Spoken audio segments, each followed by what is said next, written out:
The lone lantern swayed in the darkness, a fragile beacon against the merciless Montana blizzard of 1887. Snow fell so thick it erased the world beyond arm's reach, transforming familiar terrain into a foreign landscape of white oblivion. The temperature had plummeted to 18 below zero, cold enough to steal a man's breath, to freeze flesh in minutes. Mason Blackwood leaned into the wind, his broad shoulders hunched against the assault of ice particles that stung like needles against his weathered face. His horse, a sturdy chestnut gelding named Copper, trudged forward with steady determination, each step a victory against nature's fury. Mason's gloved hand held the lantern higher, its glow barely penetrating the white curtain that surrounded them. On nights like this, death rode the wind. Mason knew this better than most. He had only meant to retrieve supplies from town before the worst of the storm hit. A miscalculation.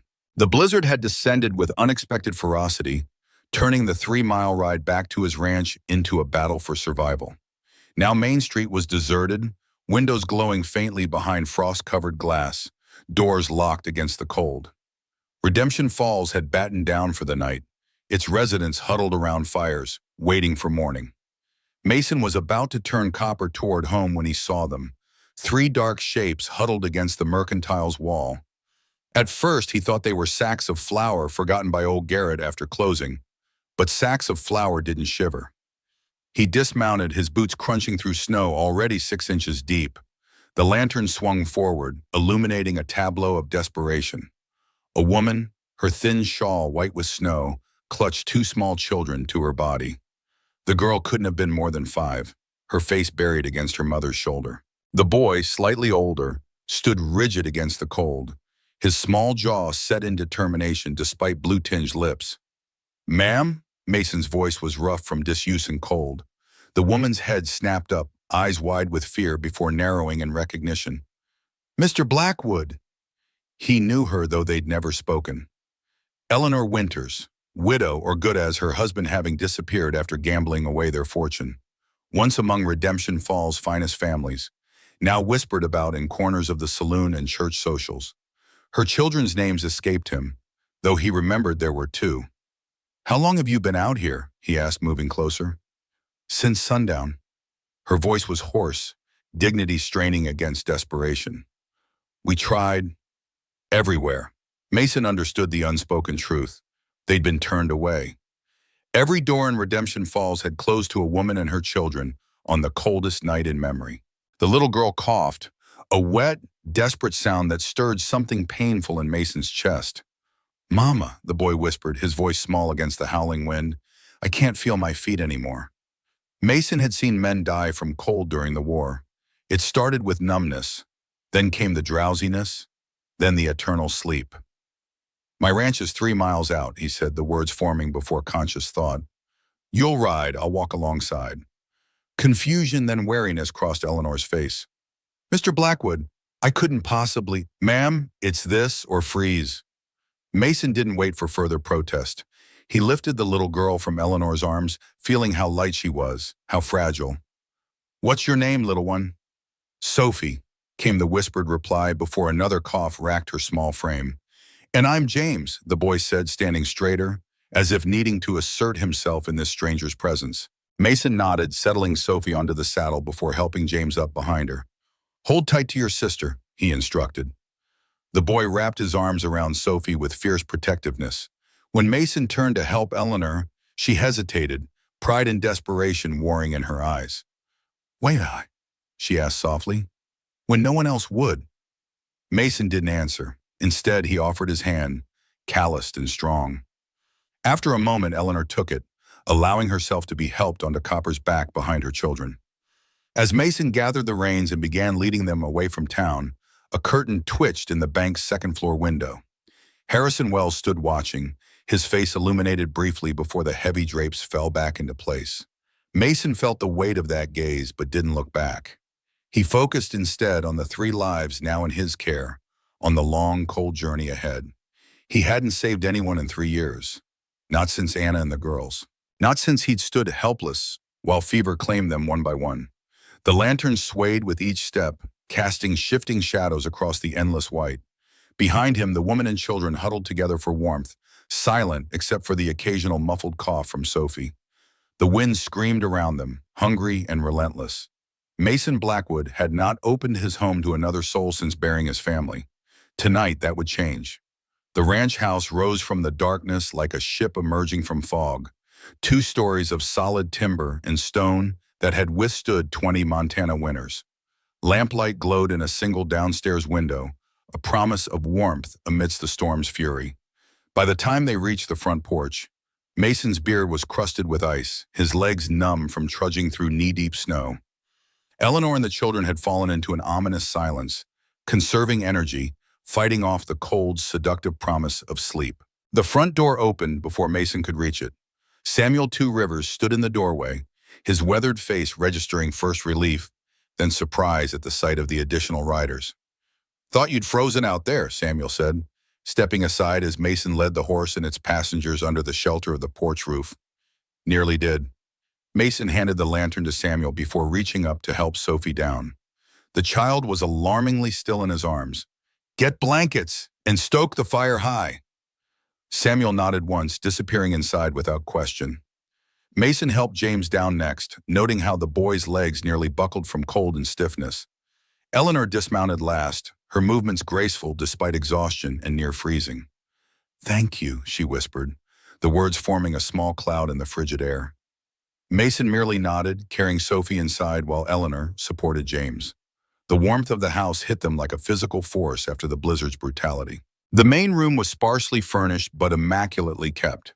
A large stone fireplace dominating one wall, a worn leather armchair positioned nearby, bookshelves lining another wall. Everything practical, nothing frivolous. Samuel returned with an armload of quilts, his dark eyes assessing the newcomers with quiet intensity. "These are Anna's," he said softly to Mason, referring to the blankets. "Been keeping them in the cedar chest." A flicker of something, pain, hesitation, crossed Mason's face before he nodded. She'd want them used. Eleanor watched this exchange from where she stood helping James remove his frozen boots. Her gaze lingered on Mason, noting the grief etched into the lines around his eyes. She knew he was a widower. Everyone in Redemption Falls knew the tragedy that had claimed his wife and daughters 3 years prior. Fever, they said. 3 graves on the hill behind the ranch house told the story without words. Samuel wrapped Sophie in a thick quilt, then knelt to examine her feet and hands for frostbite. The child stirred, her eyelids fluttering. "Cold," she murmured. "Not for long, little one," Samuel replied, his voice gentle despite his imposing presence.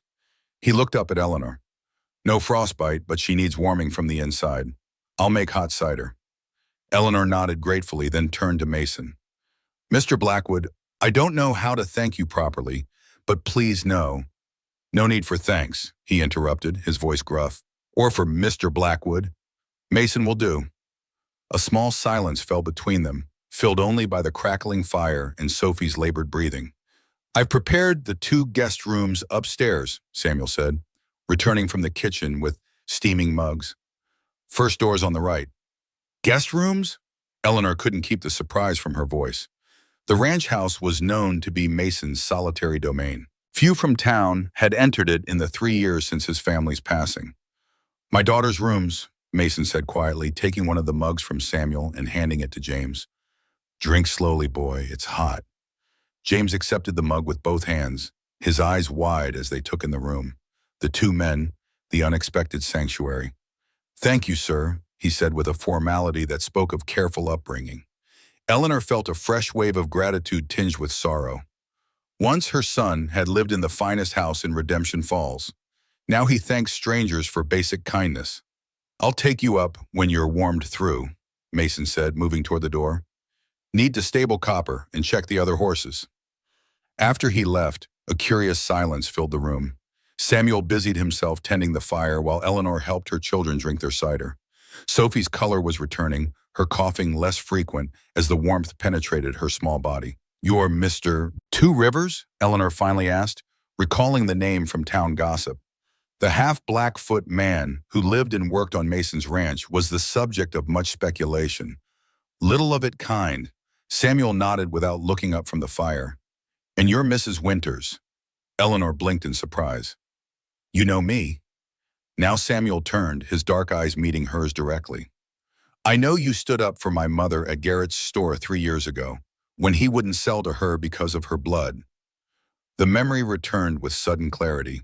A small, dignified woman with Samuel's same high cheekbones and dark eyes, trying to purchase flour while Garrett loudly proclaimed he didn't serve squaws.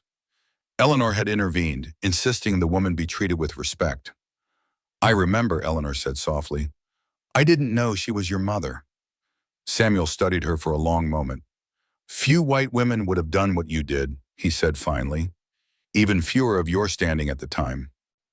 Human decency shouldn't require courage, Eleanor replied, her chin lifting slightly. A ghost of a smile crossed Samuel's face. And yet it so often does. He nodded towards Sophie, now drowsing against her mother's shoulder. Your daughter should rest. The room is ready.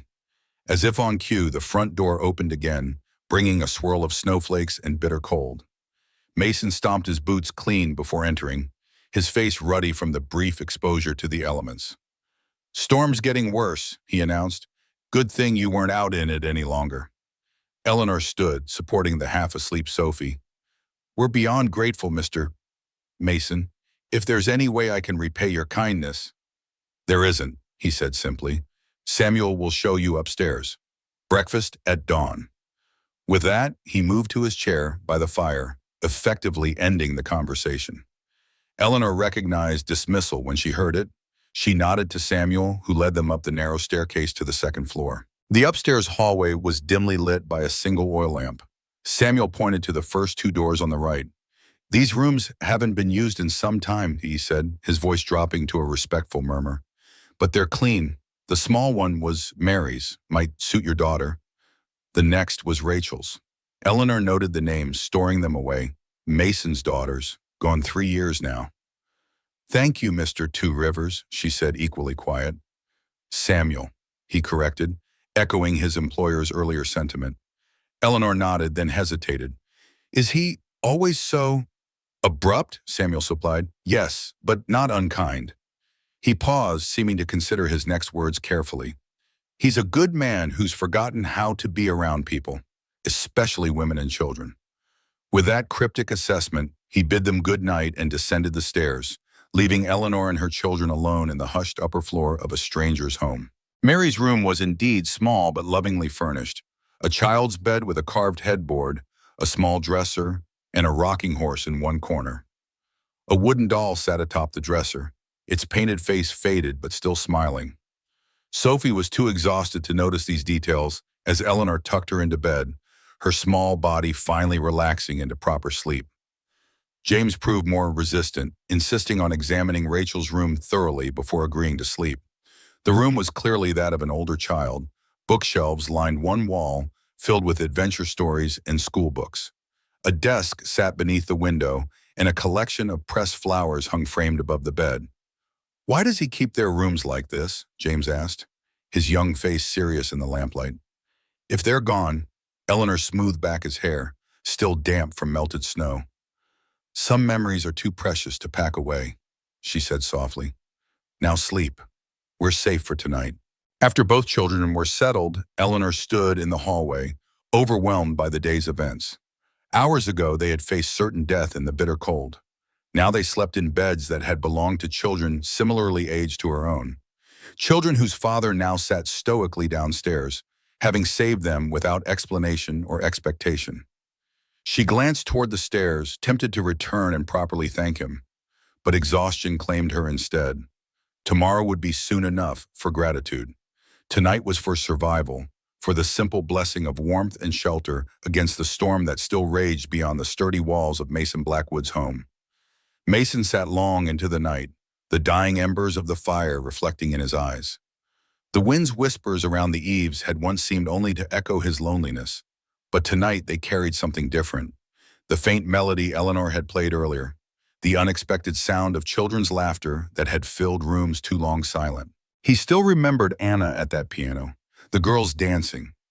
But for the first time in 3 years, those memories brought a bittersweet warmth rather than the usual crushing weight.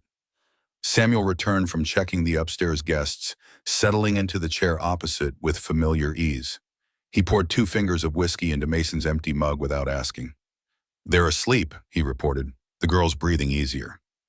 Mason nodded, accepting the whiskey but not drinking. "We'll take them back to town once the storm breaks." "The town that left them to die?"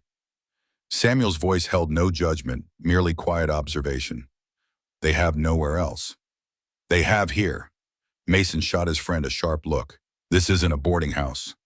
Samuel didn't respond immediately, instead studying the amber liquid in his own mug. When he finally spoke, his voice was low. "The boy reminds me of my son."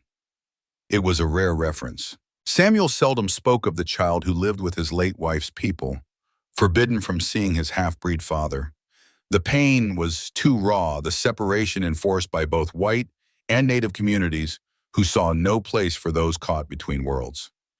"James," Mason said, recalling the boy's name. "He has his mother's stubbornness." A smile flitted across Samuel's face. "You noticed that in the whole 10 minutes you've known him?" "I noticed things.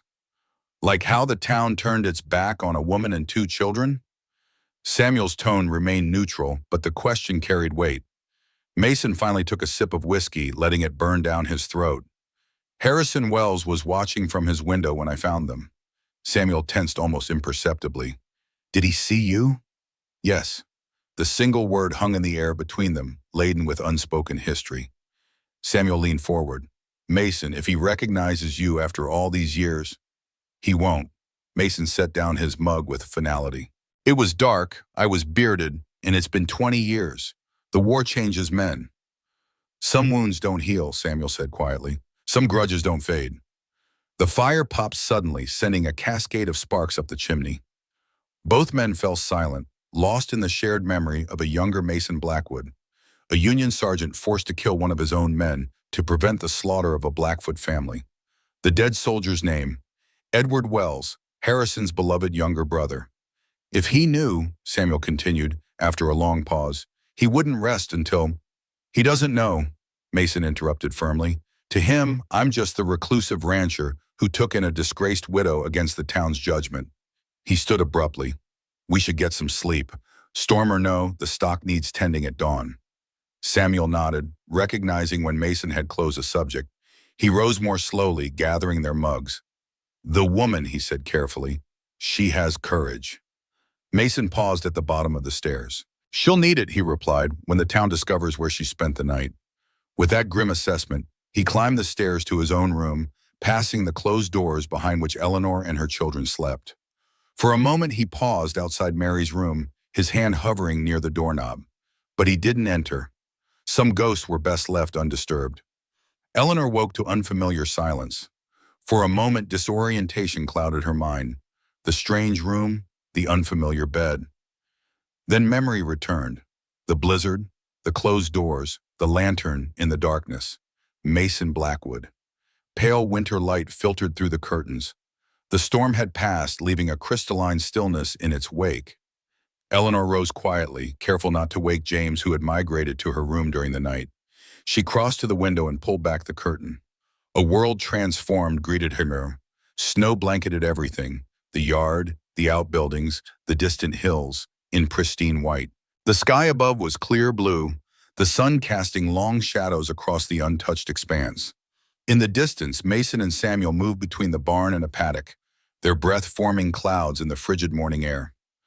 Eleanor watched them work, noting the easy efficiency of long partnership.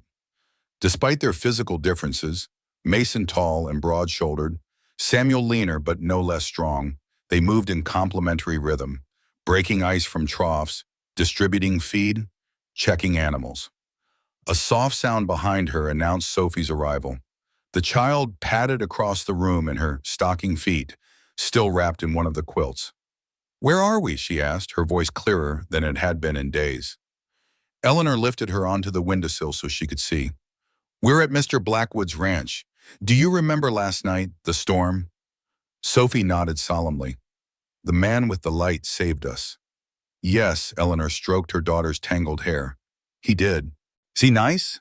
Sophie pressed her small hand against the frosted window pane, leaving a perfect imprint. Eleanor considered the question. "He's kind," she said finally, choosing her words carefully. "But sad, I think." Because his little girls went to heaven? Sophie's innocent directness caught Eleanor off guard. Yes, she managed. How did you know about that? The room told me, Sophie replied with a child's simple logic. It has a doll who isn't played with in books nobody reads. And it feels sad, too. Before Eleanor could respond to this observation, a knock sounded at the door. She quickly wrapped her dressing gown tighter and called, Yes? Samuel's voice came through the door. Breakfast in 15 minutes.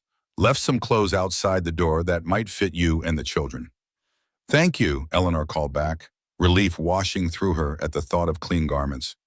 Her own dress was still damp from yesterday's snow. When she opened the door, she found neatly folded stacks of clothing, simple but well-made items that spoke of careful preservation.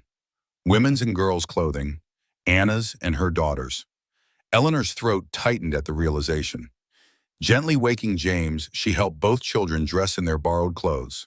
Sophie disappeared momentarily in a flannel dress clearly meant for a larger child, while James looked surprisingly grown up in trousers and a shirt that might once have been Rachel's everyday wear.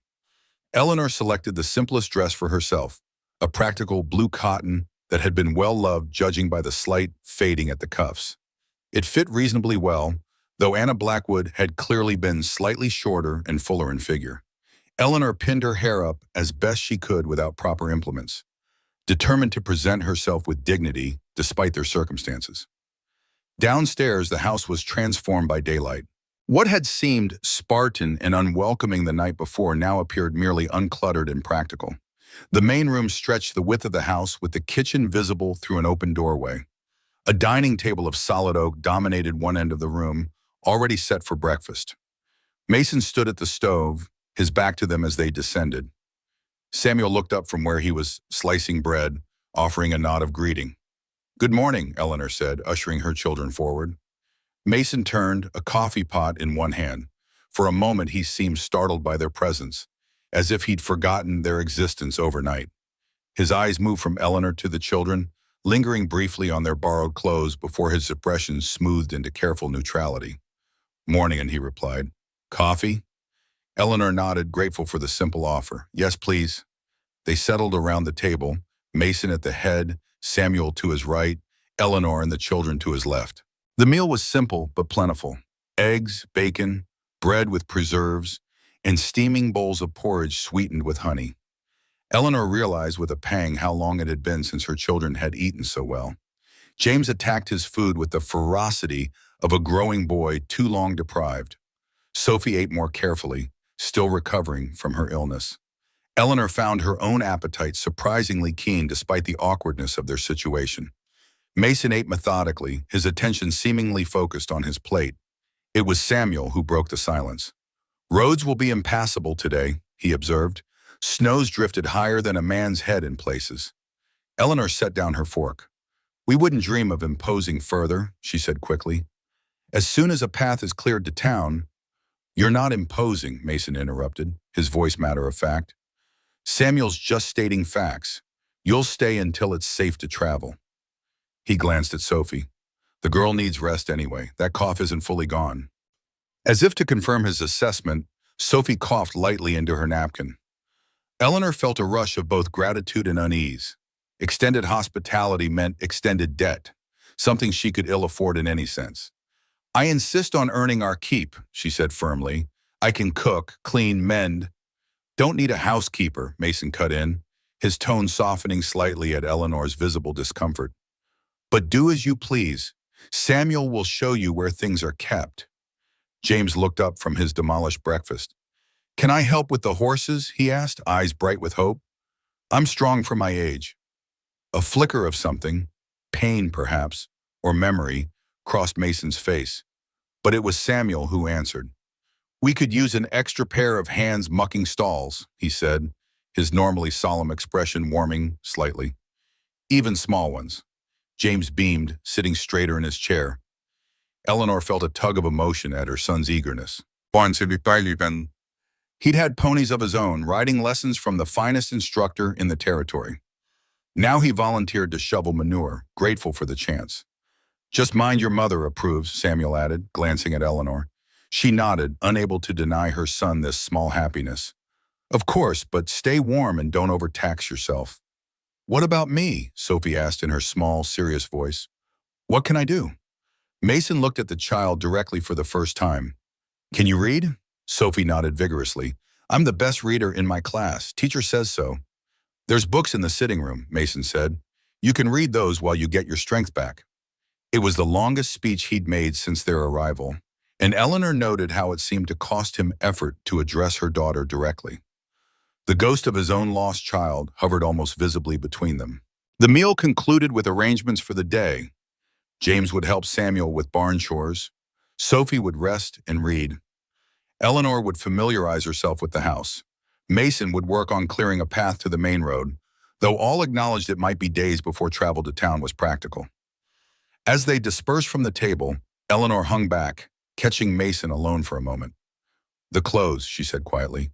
They were your family's. It wasn't a question, but Mason nodded once, his jaw tight. Thank you, Eleanor continued. I know it couldn't have been easy to— They're just clothes, he interrupted, though his tone belied the casual dismissal. No sense sitting in trunks when they can be used. Eleanor studied him.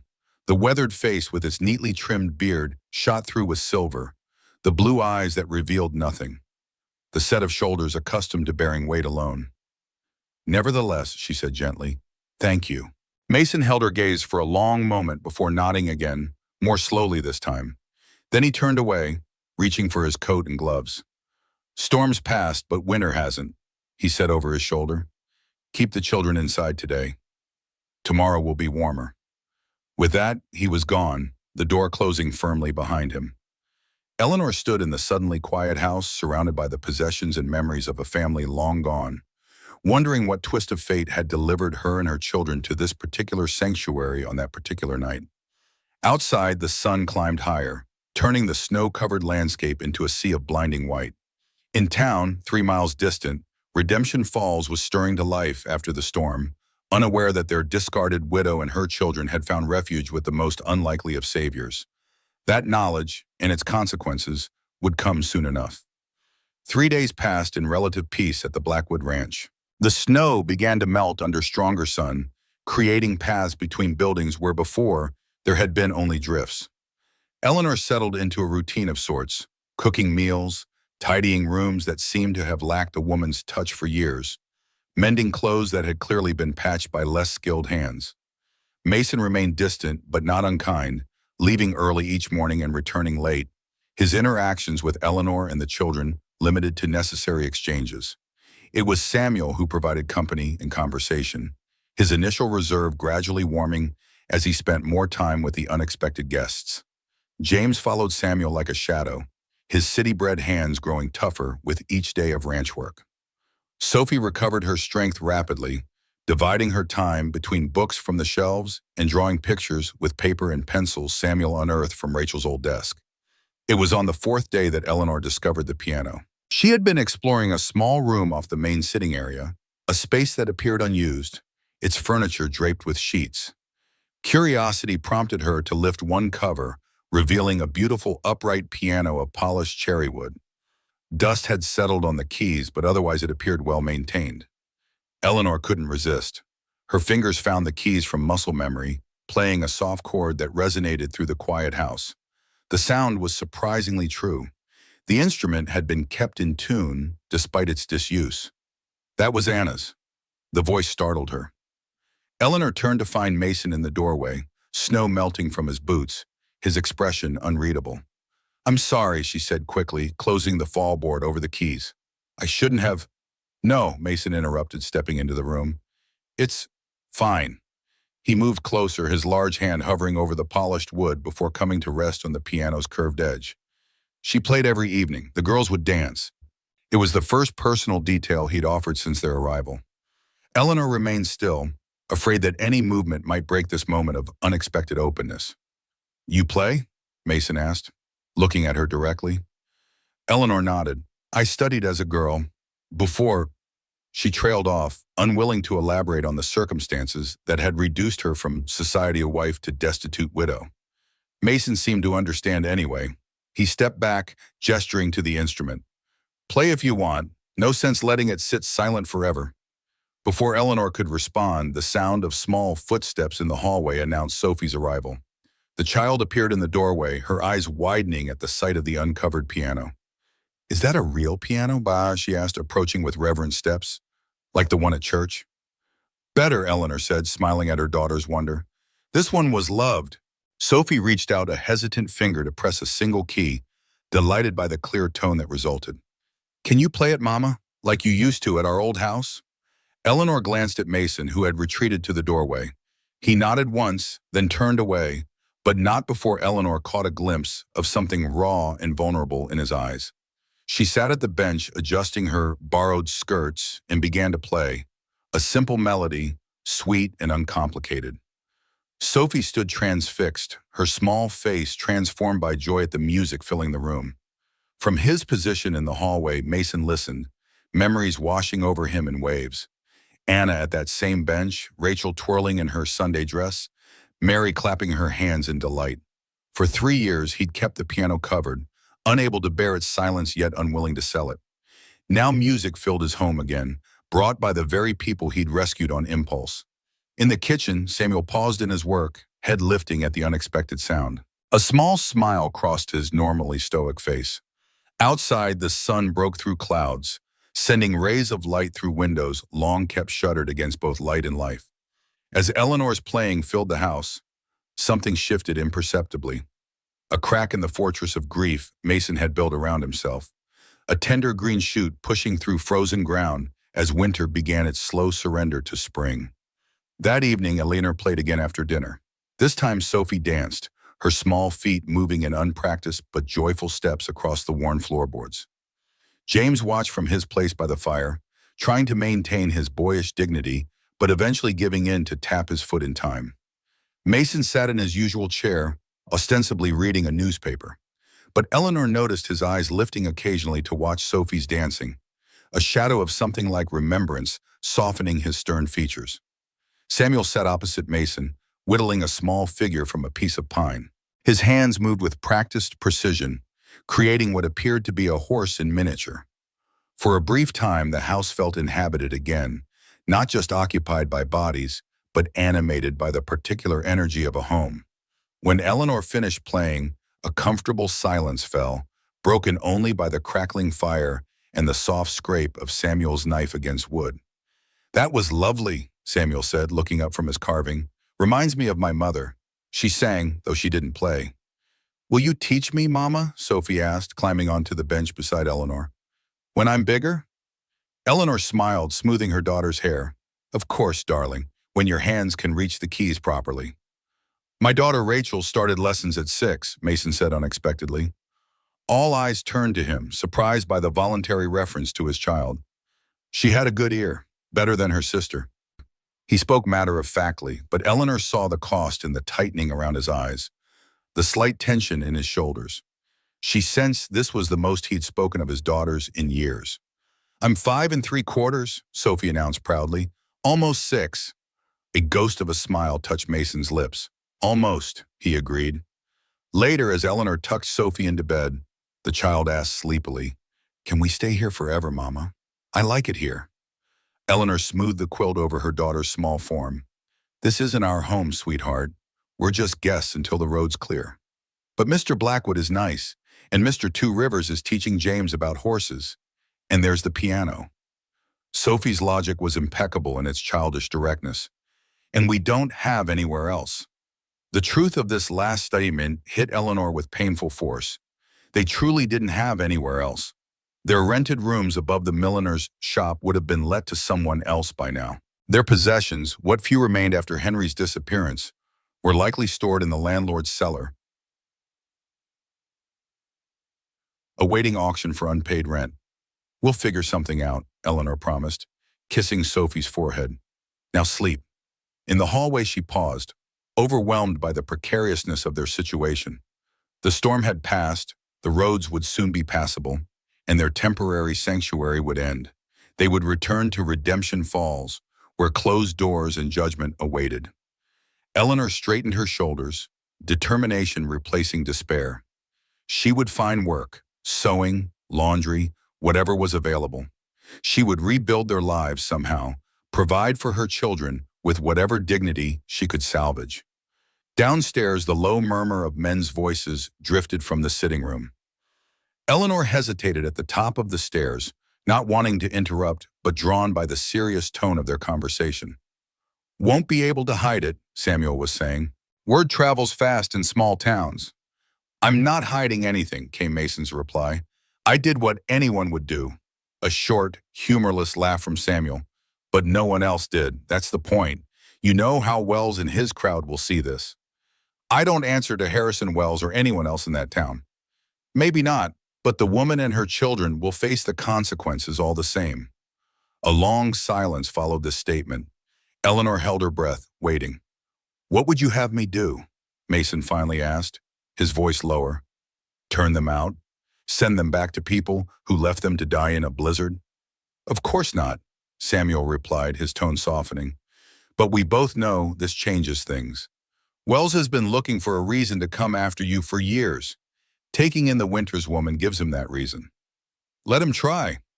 The conversation shifted then, turning to matters of the ranch. Fences needing repair, a mare about to foal, supplies running low. Eleanor retreated silently to her room, Samuel's words echoing in her mind. They would face consequences for accepting Mason's help. Part of her had known this, of course, but hearing it stated so plainly brought the reality into sharper focus. The town that had turned its back on her and her children in their hour of need would now punish them further for surviving without its conditional charity.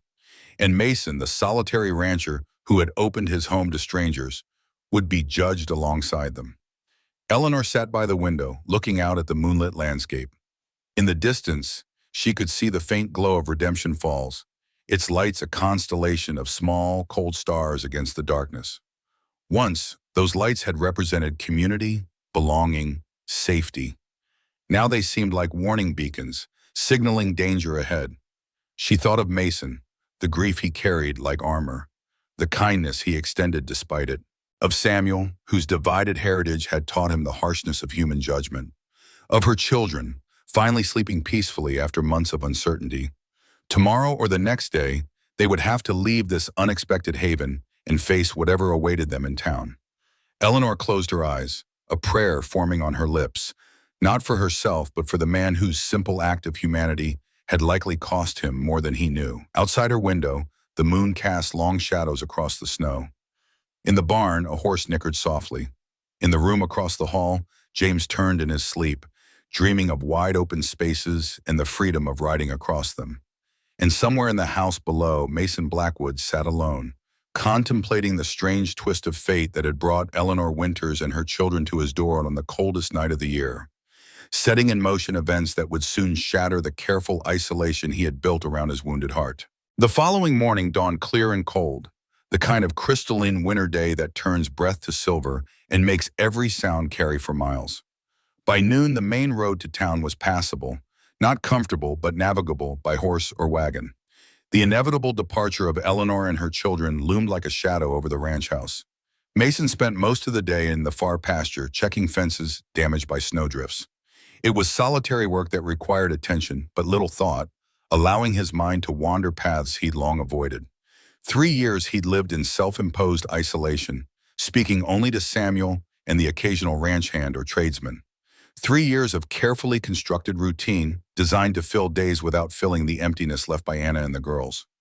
Now, in less than a week, a woman and 2 children had disrupted that careful balance. Music echoed in rooms long silent. Laughter, Sophie's high and clear, James's deeper but still boyish, drifted through previously hushed corridors. Small footprints marked the snow around the house, evidence of play and life, where before there had been only utility. Mason hammered the loose fence post, each strike purposeful and measured. Tomorrow they would leave, and he found himself resisting the thought with unexpected intensity. The prospect of returning to his solitary existence no longer felt like the refuge it once had. Something had shifted, like spring thaw breaking winter's hold. Eleanor Winters and her children had shown him a glimpse of a different future, one he hadn't allowed himself to imagine since losing his family. The comfortable numbness of routine suddenly seemed more prison than protection. Yet even as he thought this, he remembered the sound of the piano the night before. The way Eleanor's fingers had moved across the keys with such grace. He remembered Sophie's impromptu dancing, so like Mary's had been. The serious set of James's jaw as he helped Samuel with the horses, determined to prove his worth. They had brought life back to his home, and tomorrow they would take it with them when they left. The distant figure of Samuel appeared on horseback, making his way across the snow-covered field toward him. Mason straightened, rolling stiff shoulders as he waited for his friend to approach. "Thought you might want to know," Samuel called as he drew near. "Frank Sullivan's in the yard, come to collect his final wages." Mason frowned. Frank had been his foreman for nearly 2 years, reliable, competent, not overly friendly, but respectful. "Final wages, he giving notice?" Samuel's expression was carefully neutral. "Says his wife got word of our house guests. She won't have him working here anymore." The implications settled like a weight. It had begun already then. The consequences Samuel had predicted. "He bring the other hands with him?" Mason asked, his voice even despite the anger building beneath it. "Just himself for now, but he says Pete and John won't be returning either." Samuel dismounted, leading his horse the last few steps. "That's half your workforce, Mason." "Let them go." Mason turned back to the fence, driving another nail with precise, controlled force. "We've managed with less before. Before spring calving? Before the new well needs digging? Before—" "I said let them go," Mason cut him off, not looking up. "I won't beg men to work for me if their wives don't approve of who sits at my table." Samuel fell silent, recognizing the stubborn set of Mason's jaw. After a moment, he changed tactics. "Mrs. Winters is packing their things. She asked when you'd be returning. Wants to thank you properly before they leave for town tomorrow." Mason continued working, his movements mechanical. "Nothing to thank me for. You saved their lives. Anyone would have done the same. But no one else did," Samuel pointed out quietly. "That's what matters." Mason finally looked up, meeting his friend's steady gaze. "What matters is that they're alive. Everything else is just noise." Samuel studied him for a long moment. "Is that what you're telling yourself?" he finally asked. "That once they're gone, everything goes back to how it was?" "It's the truth." "Part of it, maybe." Samuel remounted his horse with fluid grace. "I'll tell Frank you'll be along shortly to settle up." He paused, then added, "The boy was asking about you at breakfast. Wanted to show you the knot I taught him yesterday. Said he'd been practicing all morning." With that, he turned his horse and headed back toward the house, leaving Mason alone with the unfinished fence and the uncomfortable weight of words left unspoken. Eleanor folded the borrowed clothes with careful precision, laying them on the bed she had slept in for the past 5 nights. Each item had been laundered and mended where necessary. Small tears repaired, buttons resewn, hems restored. It was little enough to offer in return for the shelter that had saved their lives. She had explained to the children that morning that they would be returning to town the following day. James had accepted the news with stoic resignation, though Eleanor caught him looking longingly toward the barn where he had spent happy hours learning from Samuel. Sophie had been less composed, bursting into tears and pleading to stay. "Just a little longer, Mama, please." Eleanor understood her daughter's reluctance all too well. Their time at the ranch had been a reprieve from the hardships of the past months: regular meals, warm beds, the unexpected kindness of Mason and Samuel. Returning to town meant facing not only practical uncertainties, but the judgment of those who had turned them away during the blizzard. A soft knock at the door interrupted her thoughts. She looked up to find Samuel in the doorway, his tall frame filling the space without quite entering. "Mason's settling accounts with Sullivan," he said. "Thought you should know there might be tension at dinner." Eleanor set down the dress she was folding. "Frank Sullivan is leaving because of us, isn't he?" Samuel didn't bother denying it. His wife has strong opinions about propriety. "And a woman staying under a widower's roof violates that propriety," Eleanor finished for him, a familiar bitterness coloring her words. "Never mind that my children and I would have frozen to death otherwise." "Some folks prefer comfortable judgments to uncomfortable truths," Samuel replied simply. Eleanor sighed, smoothing the fabric beneath her fingers. "We've caused enough disruption. Perhaps we should leave today instead of tomorrow. Running won't solve anything." "I'm not running," Eleanor countered, her chin lifting. "I'm being practical. Our presence is costing Mason his workers. Samuel leaned against the doorframe, his dark eyes assessing her with unsettling directness. If Mason cared about that, he'd have said so. He's not a man who makes decisions based on what others think. Then he's fortunate, Eleanor said softly. Most of us don't have that luxury. A heavy silence fell between them, filled with unspoken understanding of how differently the world treated a wealthy male rancher versus a penniless widow with young children. The boy showed me his knots, Samuel said finally, changing the subject. He has good hands, quick to learn. Eleanor smiled despite her worries. James has always been clever that way. Before she faltered, memories of their former life rising unbidden. Before everything changed, his father had plans for him to attend school back east someday. Harvard, perhaps, or Yale. Plans change, Samuel observed, neither judgment nor pity in his tone. Doesn't mean the new path is worse, just different. A mother wants better for her children than mending clothes and mucking stables, Eleanor said, then immediately regretted her words. I'm sorry, I didn't mean to imply. Samuel waved away her apology. No offense taken, but there's honor in honest work, Mrs. Winters, more than in some professions that require fancy schooling. He straightened, preparing to leave. Dinner in an hour. The children are in the barn finishing chores. After he left, Eleanor sat on the edge of the bed, surrounded by neatly folded borrowed clothes. Samuel's words echoed in her mind, alongside memories of the life she had once taken for granted. The fine house in town, the servants, the social standing that had disappeared with her husband's gambling debts and subsequent disappearance. For months, she had clung to the hope of somehow restoring what was lost, of giving her children back some semblance of the future that had been promised to them. But what if Samuel was right? What if the new path, however difficult, held its own kind of dignity? She rose and moved to the window. From here, she could see the main yard of the ranch, the sturdy barn, the corrals, the bunkhouse where the hands had stayed until today. Beyond that stretched fenced pastures, tree-lined creeks, and distant hills touched with the gold of late afternoon sun. It was beautiful in its rugged way, so different from the manicured order of Redemption Falls' finest homes. In the yard below, Mason had returned, dismounting from his horse with easy grace. Even from a distance, Eleanor could see the tension in his broad shoulders, the controlled precision of his movements as he led the animal toward the barn. Something had changed since morning, something beyond Frank Sullivan's departure. Eleanor watched as James emerged from the barn, running to meet Mason with boyish enthusiasm. Her son held up something in his small hands, the knot he had been practicing, no doubt. For a moment, Mason seemed to hesitate. Then he knelt to examine James's handiwork, his large hand dwarfing the boy's as he inspected the rope. Whatever he said made James beam with pride. The boy nodded vigorously, then turned to demonstrate something, how he had tied the knot, perhaps. Mason watched with grave attention, offering a nod of approval that sent James back to the barn, practically floating with happiness. Eleanor felt a constriction in her chest at the sight. How long had it been since James had received that kind of male approval and attention? Henry had been gone nearly a year now, his influence fading from their daily lives like footprints in snow. In less than a week, Mason and Samuel had given James something he desperately needed. Not just knowledge of practical skills, but the sense that he mattered, that his efforts were seen and valued. And tomorrow they would leave, returning to a town where her son was merely the offspring of a disgraced woman, an object of pity at best, disdain at worst. Eleanor turned from the window, resolve hardening within her.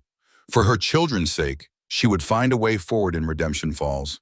She would work twice as hard, endure whatever whispers came their way, and build something new from the ruins of their former life. It would have to be enough. Dinner that evening carried a weight of unspoken tension. Mason ate in silence, responding to direct questions with minimal answers. Samuel maintained his usual calm demeanor, but Eleanor noticed how his eyes moved between her and Mason, alert for signs of further strain. The children seemed oblivious to the adult undercurrents, James chattering about the knot he had mastered, Sophie describing the kitten she had discovered in the barn. All black except for one white paw, Mama, like it stepped in milk. After the meal, Eleanor shooed the children upstairs to prepare for bed, promising she would come up shortly to read them a story. When they had gone, she began clearing the table with practiced efficiency. "Leave it," Mason said, the first words he'd spoken directly to her since breakfast. You're not a servant here. Eleanor set down the plates she'd gathered. I don't mind. It's little enough to offer in return for your hospitality. Mason rose from his chair, moving to the sideboard where a bottle of whiskey stood alongside several glasses. He poured a measure for himself and Samuel, then hesitated before offering a smaller portion to Eleanor with a questioning glance. She nodded, accepting the glass with murmured thanks. They rarely drank spirits in her former social circle, wine being the preferred libation for ladies. But tonight seemed to call for something stronger. Frank Sullivan quit today, Mason said without preamble, leaning against the sideboard rather than returning to the table. Pete and John won't be far behind. Eleanor took a small sip of whiskey, the burn traveling down her throat a fitting accompaniment to the discomfort of the moment. Because of us, she said, making it a statement rather than a question. Mason's blue eyes met hers directly. Because there are weak men led by weaker wives who care more about gossip than human decency. That's not fair, Eleanor countered softly. They're protecting their place in the community. It's survival. Is it survival to leave a woman and 2 children to freeze? Mason's voice remained level, but Eleanor sensed the anger beneath it. Not directed at her, but at the town and its callous choices. Is it survival to value reputation over life? Eleanor had no answer that wouldn't sound like a defense of the indefensible. Instead, she changed direction. What will you do without your workers? Samuel mentioned spring calving and the new well. We'll manage. Mason took a swallow of whiskey. Always have. Samuel, who had been silent during this exchange, finally spoke. You'll need to hire new hands, men without local ties, most likely. Already sent word to Helena, Mason confirmed. Telegraph went out this morning. Eleanor felt a fresh wave of guilt. I'm sorry, she said quietly. Our presence has caused you nothing but trouble. Something flickered across Mason's face, irritation, perhaps, or frustration. Stop apologizing for other people's failings, he said, his tone sharper than before. You didn't ask to be stranded in a blizzard. You didn't tell Sullivan and his ilk to value gossip over loyalty. Still, Eleanor persisted, if we had somewhere else to go.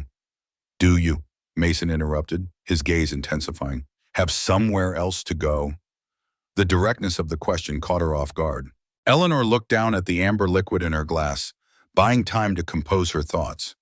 I had rooms above Millicent Taylor's shop, she said finally, but the rent would have come due during the storm. I doubt she held them for us. She took another sip of whiskey, drawing strength from its warmth. But I'll find something. I always do. And work? Mason pressed. What will you do for income? Eleanor straightened, a flash of pride overcoming her discomfort at this line of questioning. I managed before, and I'll manage again. I can sew, clean, do laundry. I'm not afraid of hard work, Mr. Blackwood. Mason, he corrected automatically, and I never suggested you were. He set down his glass, folding his arms across his chest.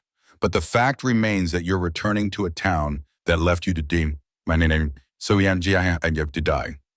with no guaranteed shelter and limited prospects for employment. When Eleanor didn't immediately respond, Samuel spoke up.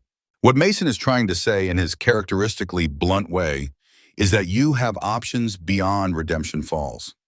Eleanor looked between the two men, confusion giving way to dawning understanding. Are you suggesting we stay here at the ranch?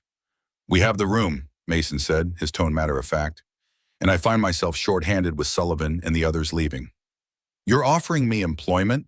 Eleanor clarified, still not entirely sure she understood. I'm offering a practical arrangement, Mason corrected. You need shelter and income. I need someone to manage the house and help with meals, especially once new hands arrive.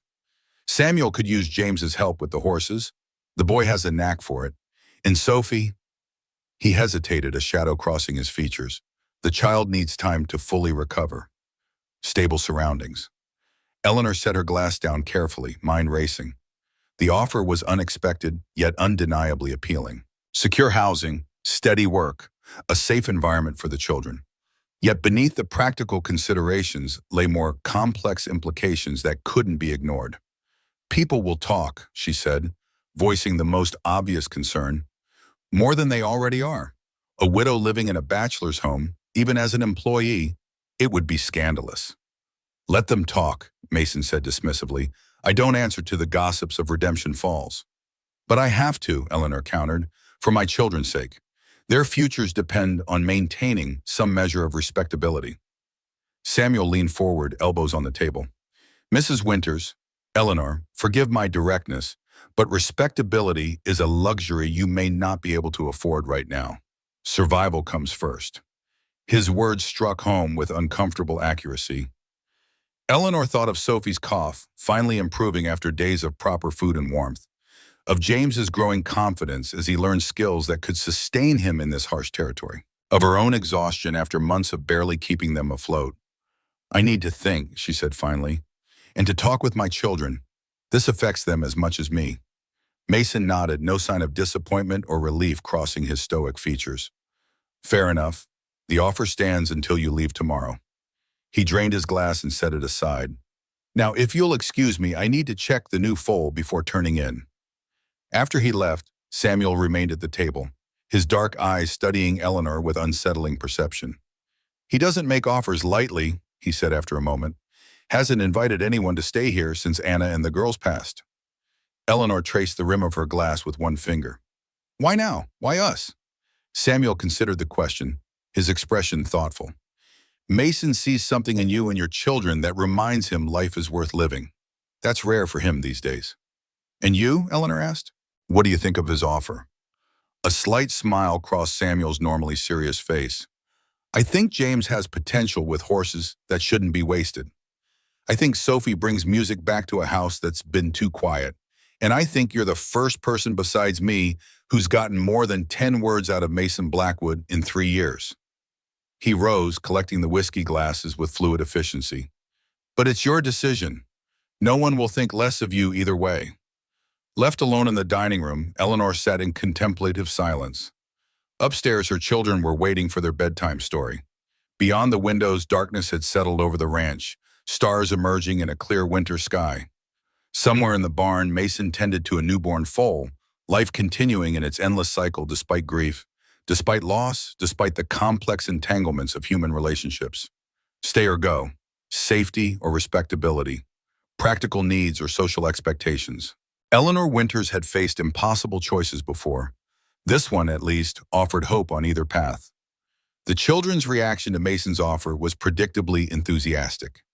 James whooped with excitement at the prospect of continuing his education in horsemanship under Samuel's tutelage. Sophie clapped her hands in delight, immediately listing all the songs she would learn to play on the beautiful piano. But, away in her caution, gathering them close on the bed they shared, there are things to consider. If we stay here, some people in town might say unkind things about us. About me. It might make things difficult when you eventually return to school. James's face grew serious. Because Mr. Blackwood is a man and you're a lady without a husband? He asked, demonstrating an awareness of social conventions that sometimes surprised Eleanor. Yes, she confirmed. Even though it's just work, people might misunderstand. That's stupid, James declared with boyish certainty. You'd be working like you did for Mrs. Taylor, and we'd have our own rooms, and Mr. Two Rivers would be here too. Sophie, less concerned with social nuances, focused on more immediate considerations. Would we have to leave the kitten behind if we go back to town? Eleanor smiled despite the seriousness of the discussion. I'm afraid so, sweetheart. We don't even know if we'll have a place to stay ourselves, let alone room for a kitten. Then we should stay, Sophie concluded with impeccable 5-year-old logic. For the kitten and the piano, and because Mr. Blackwood needs help since his workers left. It's not that simple, Eleanor began, but James interrupted. It is simple, Mama, he said, his young face solemn in the lamplight. We need a place to live. Mr. Blackwood needs help, and... He hesitated, suddenly shy. I like it here. I like learning about horses. And Mr. Two Rivers says I'm good at it. Eleanor studied her son, noting how his shoulders had straightened during their stay at the ranch, how his eyes had lost some of the wariness that had shadowed them since Henry's departure. Children were resilient, yes, but they also needed stability, purpose, a sense of belonging. What about you, Mama? Sophie asked, her small hand finding Eleanor's. Do you like it here too? The question gave Eleanor pause. Did she like it here? The ranch was isolated, rustic compared to the home she'd once known in town. The work would be demanding, the social consequences potentially severe, and Mason himself remained an enigma, kind in his actions but guarded in his manner, offering shelter without fully opening the door to his own closed heart. Yet there was peace here, purpose, the simple dignity of mutual aid rather than charity, and something else, something she hesitated to name even to herself, a sense of possibility, of life continuing beyond loss. Yes, she admitted finally, I do like it here. Sophie beamed as if this settled everything. Then we'll stay and help Mr. Blackwood, and I'll learn the piano, and James will be a horse expert, and you won't have to be sad anymore. Eleanor kissed her daughter's forehead, marveling at the straightforward wisdom of children. It's not entirely our decision, darling. Mr. Blackwood may change his mind, or circumstances might change. But for now, yes, I think we'll accept his offer, at least temporarily. James's face broke into a wide grin, while Sophie bounced on the bed with excitement. Eleanor calmed them with gentle reminders about bedtime and proper gratitude toward their host. But their joy was infectious. For the first time in months, she allowed herself to feel something like hope for their future. Later, after the children were asleep, Eleanor descended the stairs to find Mason alone in the sitting room, a ledger open on his lap, the fire burning low in the grate. He looked up at her approach, his expression carefully neutral. "They're finally settled," she said, taking a seat across from him. "Though I'm not sure how much actual sleeping is happening. They're rather excited." Mason closed the ledger. "You've made a decision." It wasn't a question, but Eleanor nodded anyway. "If your offer still stands, we would like to stay. On a trial basis," she added quickly, "to see if the arrangement works for everyone." Mason studied her for a long moment, his blue eyes revealing nothing of his thoughts. "It stands," he said finally. "Samuel will help you move your belongings from town tomorrow, whatever Mrs. Taylor has held for you."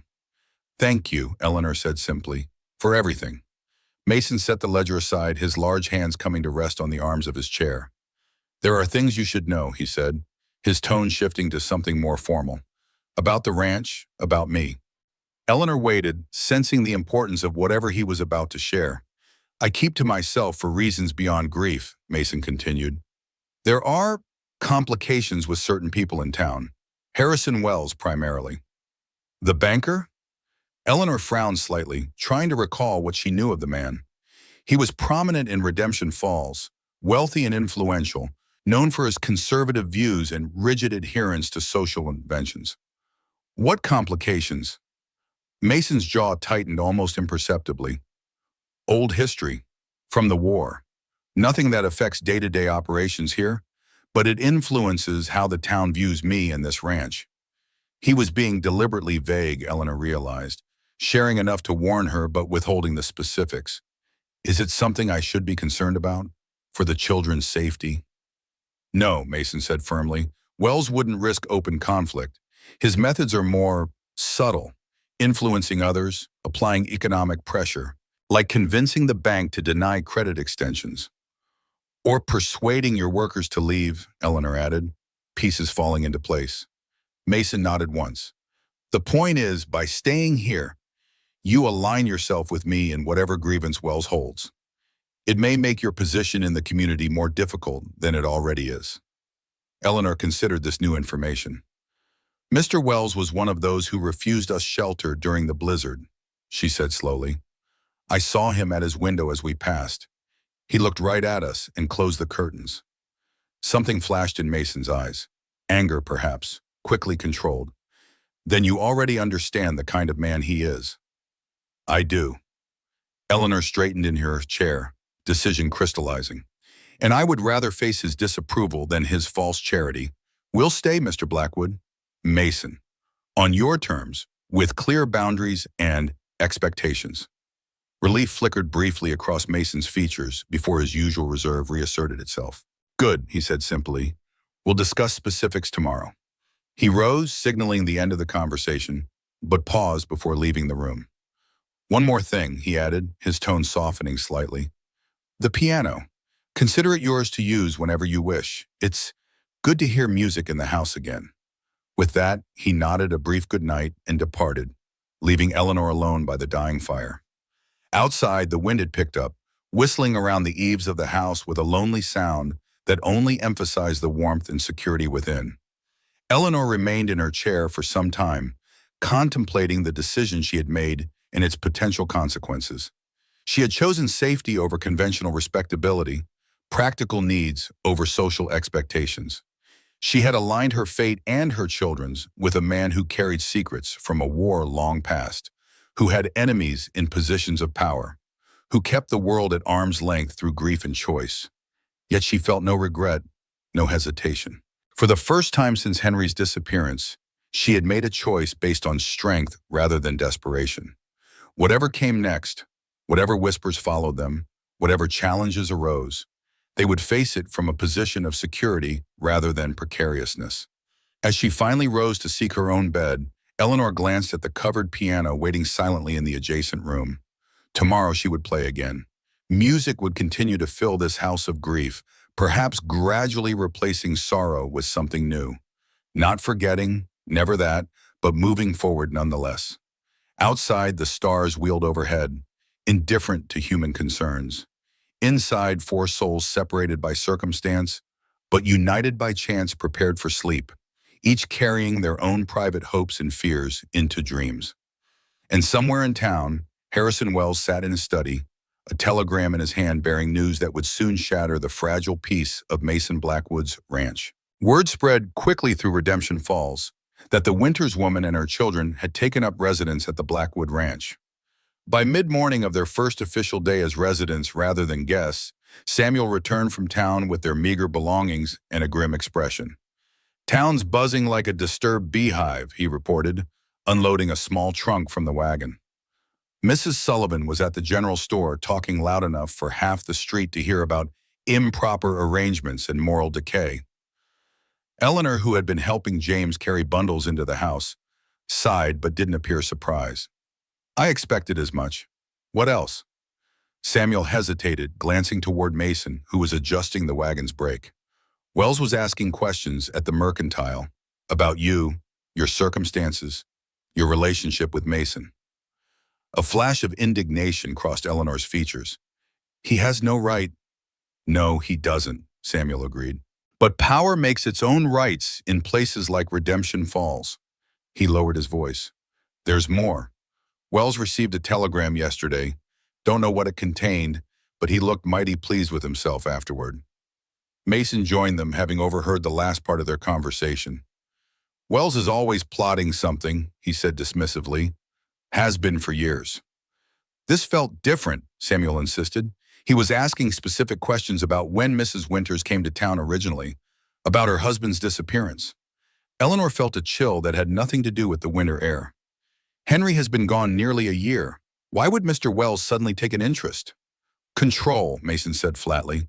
"Wells controls most of the town through the bank. You're now outside that control by staying here. He's looking for leverage." The conversation might have continued, but Sophie came running from the house, excited to show her mother the kitten she had convinced Samuel to bring inside. The adults exchanged glances, silently agreeing to postpone further discussion until little ears were elsewhere. The remainder of the day passed in establishing new routines and settling into their altered roles. Eleanor took inventory of the kitchen and pantry, making lists of needed supplies. James shadowed Samuel, eager to resume his education in horsemanship and ranch work. Sophie divided her time between playing with the newly named kitten, Snowball Mama, because he found us in the snow, and exploring the house with fresh enthusiasm now that it was officially her home, even if temporarily. Mason spent most of the day in the barn, working alongside the only remaining ranch hand, an older man named Tobias who lived in town with his sister and seemed untroubled by the gossip surrounding his employer's new household arrangements. That evening, as they gathered for dinner, Eleanor was struck by how quickly the unusual grouping had begun to feel natural. Mason at the head of the table, Samuel to his right, Eleanor and the children to his left.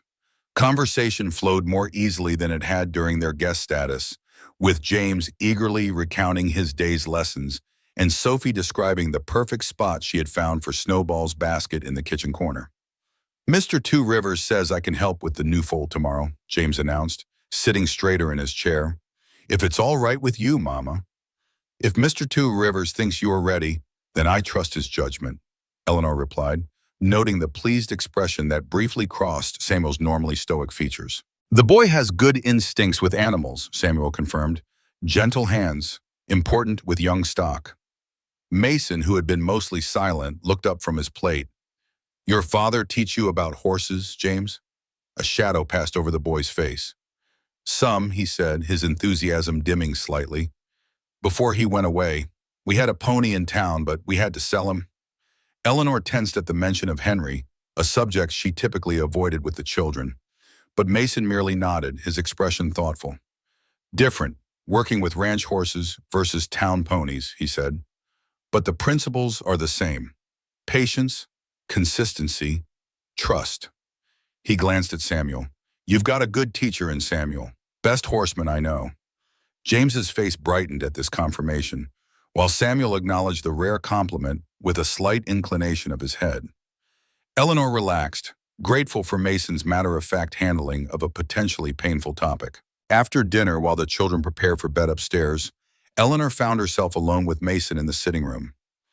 He stood by the window looking out at the darkened yard, a cup of coffee cooling in his hand. Thank you, she said, joining him by the window. For what you said to James about his father, it's a difficult subject. Mason turned slightly, his profile outlined by the lamplight. Children need truth, not silence, even when the truth is painful. Yes, Eleanor agreed, but there are kinds of truth. James doesn't need to know his father gambled away our home, or that he left without a word, just that he's gone. For now, Mason conceded, but someday he'll need more than that. Boys become men by either following their father's examples or rejecting them. Either way, they need to know what those examples were. There was something in his tone, a personal knowledge that went beyond general observation. Eleanor studied him, wondering about his own father, his own path to manhood. But Mason's expression remained unreadable, his thoughts as close to her as they had been on that first night. You mentioned arrangements, she said, changing the subject. Specifics about my position here. I'd like to clarify those now that we've decided to stay. Mason nodded, moving from the window to his usual chair. Eleanor took the seat opposite, smoothing her skirts in a gesture that comforted through familiarity. It's straightforward, Mason began, setting his coffee aside. You'll manage the household, meals, cleaning, laundry. I'll pay fair wages comparable to what you might earn in town. You and the children have the rooms you have been using. Sundays are yours to do with as you please. Attend church in town if you wish, though I can't promise a warm welcome there. And the boundaries? Eleanor prompted. You mentioned clear boundaries. Mason met her gaze directly. Your reputation matters, especially for the children's sake. So we maintain propriety in all things. You're an employee and tenant here, nothing more. Samuel serves as buffer and witness to that arrangement. Eleanor nodded, appreciating his directness. Agreed, though I doubt that will satisfy the gossips in town. Nothing would, Mason replied with a hint of grim humor. Short of you taking vows or me leaving the territory. The unexpected jest, if it was indeed meant as such, surprised a small laugh from Eleanor. I suspect even that wouldn't be enough for Mrs. Sullivan and her ilk. A ghost of a smile touched Mason's lips before fading. There's one more thing, he said, his tone shifting back to seriousness. If at any point you feel this arrangement isn't working, for any reason, you say so. No explanations needed. I'll ensure you have alternatives in place before you leave. The consideration behind this provision touched Eleanor deeply. It placed power in her hands, acknowledged her agency in a way few men would think to do. Thank you, she said simply. That means more than you know. Mason nodded once, then rose, effectively ending the conversation. I've got accounts to review before turning in. Samuel mentioned the dry goods order needs updating, if you could see to that tomorrow. Of course, he paused at the doorway, looking back with an expression Eleanor couldn't quite interpret. Not quite hesitation, not quite concern. Wells will continue digging, he said finally, into your past, your husband's disappearance. Be prepared for that. Before Eleanor could respond, he was gone, his footsteps fading down the hallway toward his study. She remained in her chair, unsettled by his parting warning. What could Harrison Wells possibly hope to find in the ashes of her former life? Henry's gambling debts were well known, his disappearance a matter of public record. There were no secrets there, only the painful banality of a man who had chosen escape over responsibility. Yet Mason seemed genuinely concerned, which suggested he knew something she didn't about Wells' methods or motivations. The thought was disquieting, adding a layer of uncertainty to what had otherwise been a day of positive transitions. Eleanor rose finally, extinguishing lamps as she made her way upstairs. The children were already asleep, their faces peaceful in the gentle glow of the nightlight. Whatever storms gathered on the horizon, for now they were safe, warm, fed. It would have to be enough. As she prepared for bed, Eleanor found herself thinking of Mason's expression as he'd issued that final warning. There had been something there beyond mere concern for a new employee, something personal, almost protective. It reminded her of how he had looked on that first night, holding the lantern high against the storm, a beacon of safety in a world turned hostile. Outside her window, the moon cast silver light across the snow-covered yard. In the distance, the lights of Redemption Falls glimmered like cold stars. Between those lights and this sanctuary stood Mason Blackwood, a man with secrets of his own, yet willing to risk his standing and safety for a woman and children he barely knew. Eleanor slipped beneath the quilts, questions circling in her mind like restless birds. Why had Mason really offered them shelter, beyond practical considerations? What history lay between him and Harrison Wells? And how long could this fragile peace last before the storm building in town broke over them all? Sleep came eventually, but not before Eleanor had resolved to learn more about the man whose home she now shared. Not out of idle curiosity, but out of a growing sense that her family's future might depend on understanding the past that Mason Blackwood kept so carefully guarded from the world. The first snow of February fell during their third week at the ranch. Softer than January's brutal storms, it descended in fat, lazy flakes that transformed the landscape into a fairy tale scene. Sophie spent the morning with her nose pressed to the kitchen window, watching the world disappear beneath a fresh white blanket. "It's different from the bad snow," she observed as Eleanor kneaded dough for the day's bread. "It's friendly." Eleanor smiled at her daughter's perception. "Yes, this is gentle snow, good for snowmen, not for blizzards." "Can we build one? Please, Mama?" Sophie's eyes shone with excitement. "James could help when he finishes his chores. If Mr. Two Rivers can spare him, I don't see why not." Eleanor shaped the dough into loaves, her movements practiced after weeks in this kitchen. "But you'll need to bundle up properly. No arguments about mittens this time." Sophie nodded solemnly, then skipped off to find her brother, leaving Eleanor alone with her thoughts. 3 weeks had passed since they had officially moved to the ranch, settling into routines that were beginning to feel like normalcy. The children thrived in the open spaces and regular schedule. James spent most days learning from Samuel, his knowledge of horses and ranch work growing alongside his confidence. Sophie divided her time between Eleanor's informal lessons and explorations of the ranch house, often trailing after Mason when he was indoors, peppering him with questions that he answered with surprising patience. As for Eleanor herself, she had found unexpected satisfaction in managing the household. The work was demanding but purposeful, the wages fair, the accommodations more comfortable than anything they could have afforded in town. If not for the shadow of Redemption Falls' disapproval hanging over them, it might have been an ideal arrangement. But that shadow had only grown darker with each passing day. Samuel reported increased hostility when he went to town for supplies. Local merchants remained polite but cool, clearly torn between the substantial business the ranch provided and the social pressure to ostracize its occupants. Reverend Garrett had reportedly devoted an entire sermon to moral decay in our community, though he had refrained from naming names. Most concerning was Harrison Wells's continued interest in the Winters family. According to Samuel's sources, the banker had sent telegrams to Helena and beyond, seeking information about Henry Winters's whereabouts in financial dealings. Eleanor had mentioned these inquiries to Mason, who acknowledged them with grim resignation, but offered little insight into Wells's motivations. "The man holds grudges, like others hold gold," he'd said. "Best defense is giving him nothing new to use against you." Easier said than done, Eleanor reflected as she slid the bread into the oven. Her past was an open book, painful but hardly scandalous. Henry had gambled, lost, and fled. She had done her best to survive the aftermath with dignity. What could Wells possibly hope to discover that would justify his obsessive investigation? The back door opened, admitting a gust of snowy air and Mason himself, stamping snow from his boots before entering. He nodded a greeting, moving to the stove where coffee simmered.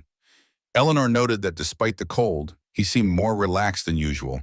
The perpetual tension in his shoulders slightly eased. "Children are plotting a snowman," she informed him, wiping flour from her hands. "Sophie's recruiting James as we speak." "Good day for it," Mason agreed, pouring coffee into a heavy mug. "Snow's perfect, wet enough to pack." He glanced at her, something almost like humor in his eyes. "They'll need a carrot for the nose. Traditional requirement." Eleanor smiled at this unexpected whimsy. "I believe we have one to spare, though it might mean slightly less in the stew tonight." Mason leaned against the counter, warming his hands around the mug. "Worth the sacrifice." He took a sip, then added, "Samuel's heading to town after lunch. Supply run. Anything particular you need?" Eleanor consulted her mental inventory. "Thread, blue if they have it, and the children's boots need waterproofing. Perhaps some beeswax?" Mason nodded. "I'll tell him. Also," he hesitated slightly, "the new hands arrive tomorrow. 3 men from up Helena Way, former soldiers, according to their references." "I'll prepare the bunkhouse," Eleanor said, mentally adjusting her day's tasks. "Extra blankets, since the nights are still so cold." "Already had Samuel air the place out," Mason replied. "But yes to the blankets." He paused again, seeming to weigh his next words. "These men won't have heard the town gossip yet. Might be best to establish clear boundaries from the start." Eleanor understood his meaning immediately. The new workers would need to understand that despite appearances, there was nothing improper between her and Mason. "Of course," she agreed. "I'll make sure they understand my position here." Mason nodded, finishing his coffee in a single swallow before setting the mug aside. "Good, that's settled then." He started toward the door, then stopped, turning back. "Almost forgot. Got something for the children. In the barn. Tell them to find me after they finish that snowman." With that cryptic statement, he departed, leaving Eleanor puzzled but intrigued. Mason rarely initiated interaction with the children, though he responded kindly enough when they approached him. For him to have obtained something specifically for them marked a significant shift in his typically reserved behavior. The bread would need another 30 minutes, time enough for Eleanor to change into warmer clothes and join the children outside. As she climbed the stairs to her room, she found herself smiling at the thought of Sophie and James building a snowman. Such a normal, childish activity after months of worry and displacement. Perhaps they were all healing in their own ways, finding paths forward through the simple rhythms of daily life together. Even Mason, who carried his grief like armor, seemed to be thawing gradually in the presence of children's laughter and shared meals. It was a fragile peace, threatened by the town's judgment in Wells's mysterious vendetta. But for this snowy morning at least, Eleanor chose to embrace the momentary contentment, setting aside darker concerns for another day. The snowman stood proudly in the yard, slightly lopsided but impressively tall thanks to James's determination to make it the biggest one ever, Mama. Sophie had contributed a red scarf borrowed from Samuel with solemn permission, and careful placement of coal eyes and mouth. The carrot nose completed the creation, which the children regarded with undisguised pride. "Mr. Blackwood said to find him in the barn when we finished," James reminded his mother and sister, already moving in that direction, eager for whatever surprise awaited. Eleanor and Sophie followed, the latter skipping through the snow despite its depth. The barn door stood open, warm light spilling out into the white yard. Inside, the familiar sense of hay and horses wrapped around them like a comfortable blanket. Mason stood near the tack room, speaking quietly with Samuel. Both men looked up as the small family entered, Samuel offering his usual nod of greeting. Mason's expression shifting to something Eleanor might almost have called nervousness if she didn't know better. "Snowman construction complete?" Mason inquired, addressing James with the same seriousness he might use with an adult.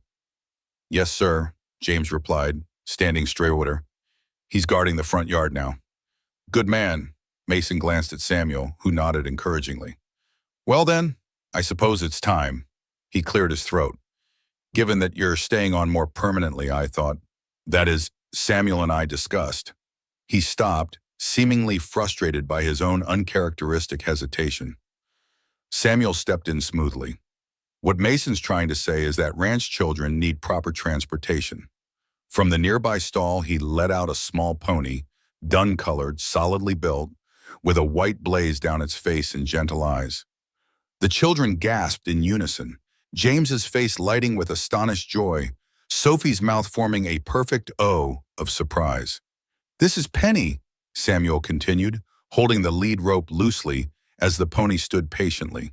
"She's seen some years, but she's sound and steady. Good for learning on." Mason finally found his voice again.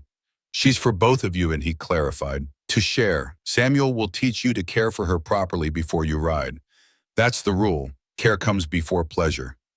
Eleanor remained speechless, caught between gratitude for such generosity and concern about accepting such a significant gift. A pony represented a substantial expense, not to mention a long-term commitment to the children's presence at the ranch. James approached the pony with reverent steps, hand outstretched as Samuel had taught him to greet new horses. Penny sniffed his palm, then nudged it gently, drawing a delighted laugh from the boy. "She's perfect," he breathed, stroking her neck with careful hands. "Thank you, Mr. Blackwood. Thank you, Mr. Two Rivers." Sophie hung back slightly, both eager and hesitant. "Can I touch her too?" she asked, looking to the adults for permission. "Of course," Samuel assured her. "She's very gentle. Come, I'll show you where she likes to be scratched." As Samuel guided the children in their first interactions with the pony, Mason moved to stand beside Eleanor. "I should have consulted you first," he said quietly, a hint of apology in his tone. But Samuel insisted it be a surprise. Eleanor found her voice at last. "It's incredibly generous, Mason. More than generous, but I'm not sure we can accept such a gift." Mason studied the children, who were now giggling as Penny lipped at James's pockets in search of treats. "It's practical, not generous," he countered. "Ranch is too big for small legs to cover on foot, and the pony needed a purpose. She was just eating hay and taking up space." Eleanor wasn't fooled by this attempt to downplay the gesture. "Still, it represents a significant investment in their future here. I don't want them to become too attached if circumstances change."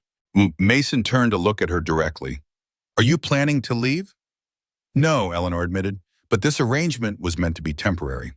A trial." "And," Mason prompted, his blue eyes holding hers with unusual intensity, "has the trial proven unsatisfactory?" Eleanor shook her head. "Quite the opposite.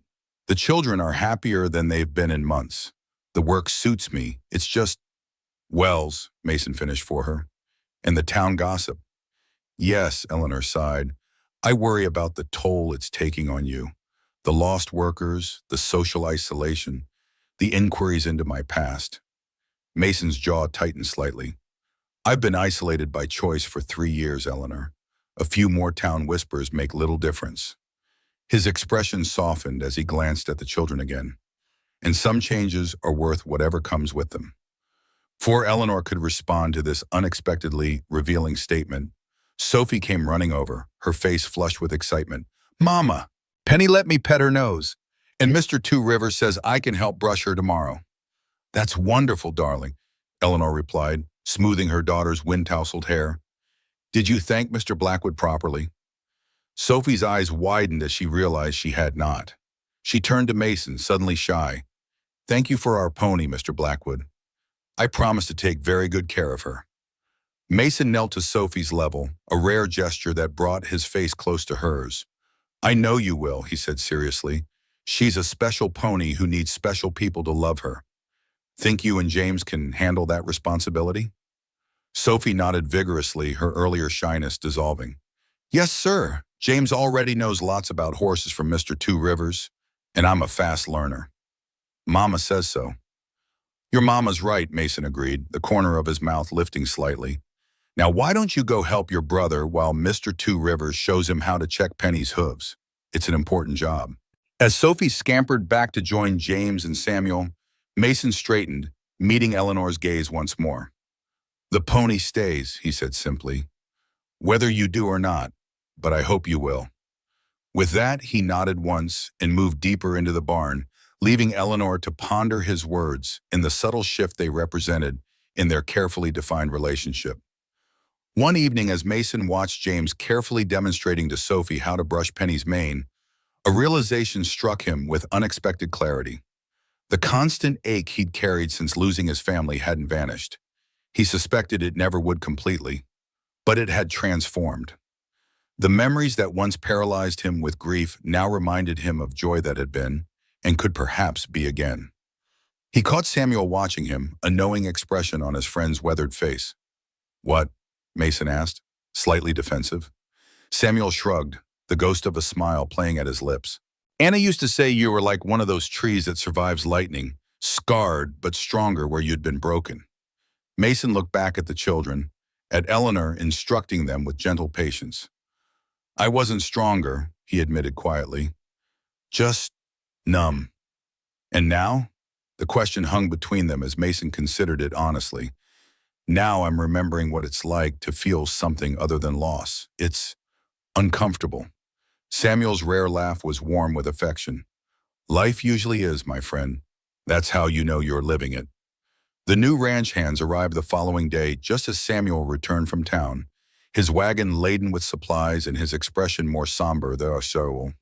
The three newcomers, Jacob Wheeler, Thomas Reed, and Michael Connor, were indeed former soldiers, their military bearing evident in their posture and economy of movement.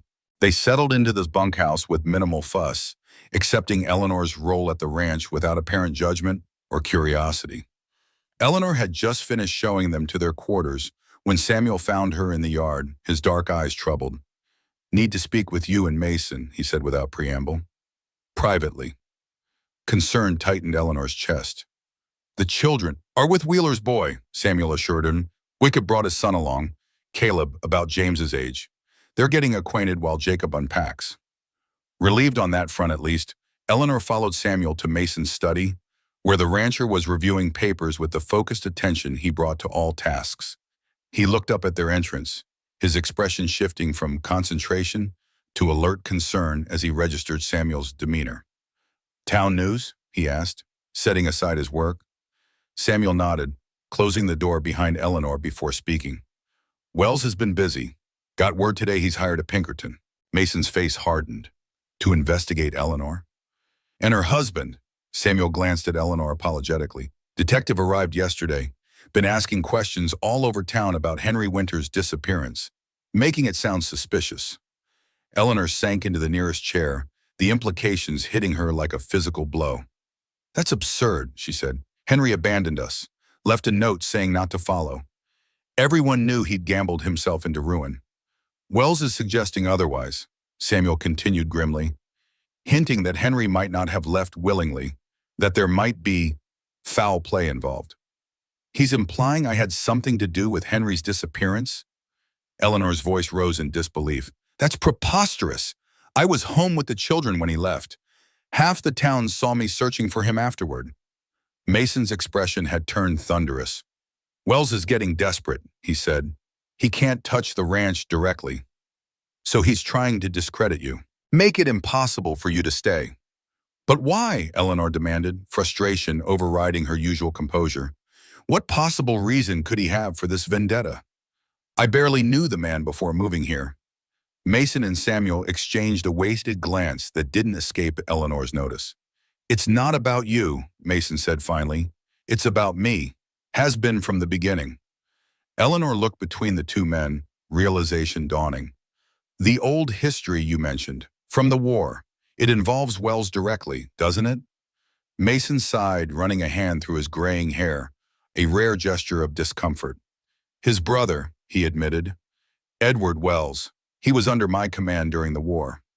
"And?" Eleanor prompted when he didn't continue. Another glance at Samuel, who nodded slightly, encouraging him to continue. Mason's jaw tightened before he spoke. "And I killed him." The blunt confession hung in the air like gunsmoke. Eleanor stared at Mason, trying to reconcile this new information with the man she'd come to know over the past weeks. Stern but fair, reserved but kind, especially to her children. "It was a combat situation?" she asked, offering the most logical explanation. "No," Mason replied, his voice flat. "It was after a skirmish with a Confederate unit. We were camped near a Blackfoot settlement. Some of our men, including Edward Wells, decided to raid the village. Drunk, looking for women. His eyes flickered to Samuel. I intervened. Wells didn't stand down. I shot him. Understanding bloomed like blood in water. Samuel's people, Eleanor said softly, you were protecting them. Samuel spoke for the first time since the revelation began. My mother, my sisters, the others. Mason saved them from worse than death. I was court-martialed, Mason continued, found justified in my actions given the circumstances. But Harrison Wells never accepted the ruling. To him, I murdered his brother in cold blood. And he's followed you all these years? Eleanor asked, horrified. Holding that grudge? He moved to Redemption Falls 5 years after I settled here, Mason confirmed. Bought the bank, started accumulating influence. He's been working to undermine me ever since, though never directly enough to provoke open conflict. Eleanor processed this information, connecting it to Wells's current actions. And now he's using me to get to you, suggesting my husband met with foul play to cast suspicion on this household. Yes, Mason's expression was grim. I'm sorry, Eleanor. You and your children are caught in a fight that isn't yours. But it is now, she countered, straightening in her chair. He's attacking my reputation, my character, implying I'm somehow involved in Henry's disappearance. Righteous anger replaced her initial shock. I won't stand for it. The Pinkerton complicates things, Samuel pointed out. They're persistent, and they have resources. Let them investigate, Eleanor said firmly. Henry left us. I have nothing to hide. Mason studied her with a mixture of concern and respect. It's not that simple. Wells doesn't need actual evidence of wrongdoing. Just enough innuendo to turn the town further against you, against us. Then what do you suggest? Eleanor asked, meeting his gaze directly. That I leave? Surrender to his tactics? No, Mason said immediately, his tone leaving no room for doubt. But we need to be prepared, for uglier accusations, for increased hostility from town. The children will be protected, Eleanor finished for him. We'll limit their exposure to town. Keep them close to the ranch. She paused, a troubling thought occurring. But what if Wells doesn't stop with insinuations about Henry? What if he tries to involve the law formally? He won't, Samuel asserted. Too risky without actual evidence. But he might try to force the issue another way. The ranch, Mason said, his voice hardening again. Wells has wanted this land since he arrived in the territory. His brother's death gave him the excuse, but the motive was always greed. Eleanor frowned. But surely he can't simply take your property. Not legally, Mason acknowledged, but there are other ways to force a sale. Cut off credit, hire away workers, prevent supply deliveries. His eyes met Samuel's again. Turn the community against the owner. The full picture finally emerged with crystal clarity. That's why he's targeting me, Eleanor realized. If he can make it impossible for me to stay, if he can drive me away with scandal and innuendo, then I lose my housekeeper, the children I've come to. Mason stopped, recalibrating. The ranch loses necessary help, and Wells knows exactly how isolated I was before you came, knows what returning to that isolation might do. The unspoken truth hovered between them. Mason's grief had nearly destroyed him once. Wells was counting on that vulnerability still existing, on loneliness being Mason's breaking point. I won't be driven away by lies, Eleanor declared, her determination solidifying. Not after everything we've survived already. If Harrison Wells wants a fight, he'll get one. Mason's expression shifted to something Eleanor hadn't seen before, a mixture of admiration and concern that softened the habitual sternness of his features. It won't be easy, he warned, for any of us. Few worthwhile things are, Eleanor replied simply. Samuel, who had been watching this exchange with his usual perceptiveness, spoke up. We should tell the new hands, make sure they know what they're walking into. Mason nodded. You're right. Full disclosure. They deserve to know they're signing on for more than just ranch work. He turned back to Eleanor. And we should prepare the children as much as possible without frightening them unnecessarily. Eleanor agreed, though her heart ached at the thought of burdening James and Sophie with adult concerns. They had already endured so much upheaval and loss. Now, just as they were finding stability and joy again, another shadow loomed. As if reading her thoughts, Mason added more gently, "We'll protect them, Eleanor. All of us. Wheeler and his boy, too. This ranch takes care of its own." The simple statement carried unexpected weight. Its own. In just a few weeks, they had become part of something. Not merely employees or tenants, but members of a small, unlikely family forged through circumstance and choice.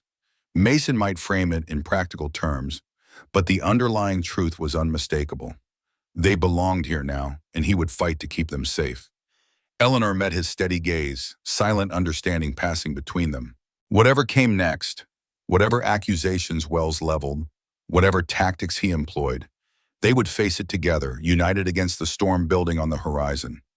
Outside the study window, snow continued to fall softly, covering the world in clean white simplicity.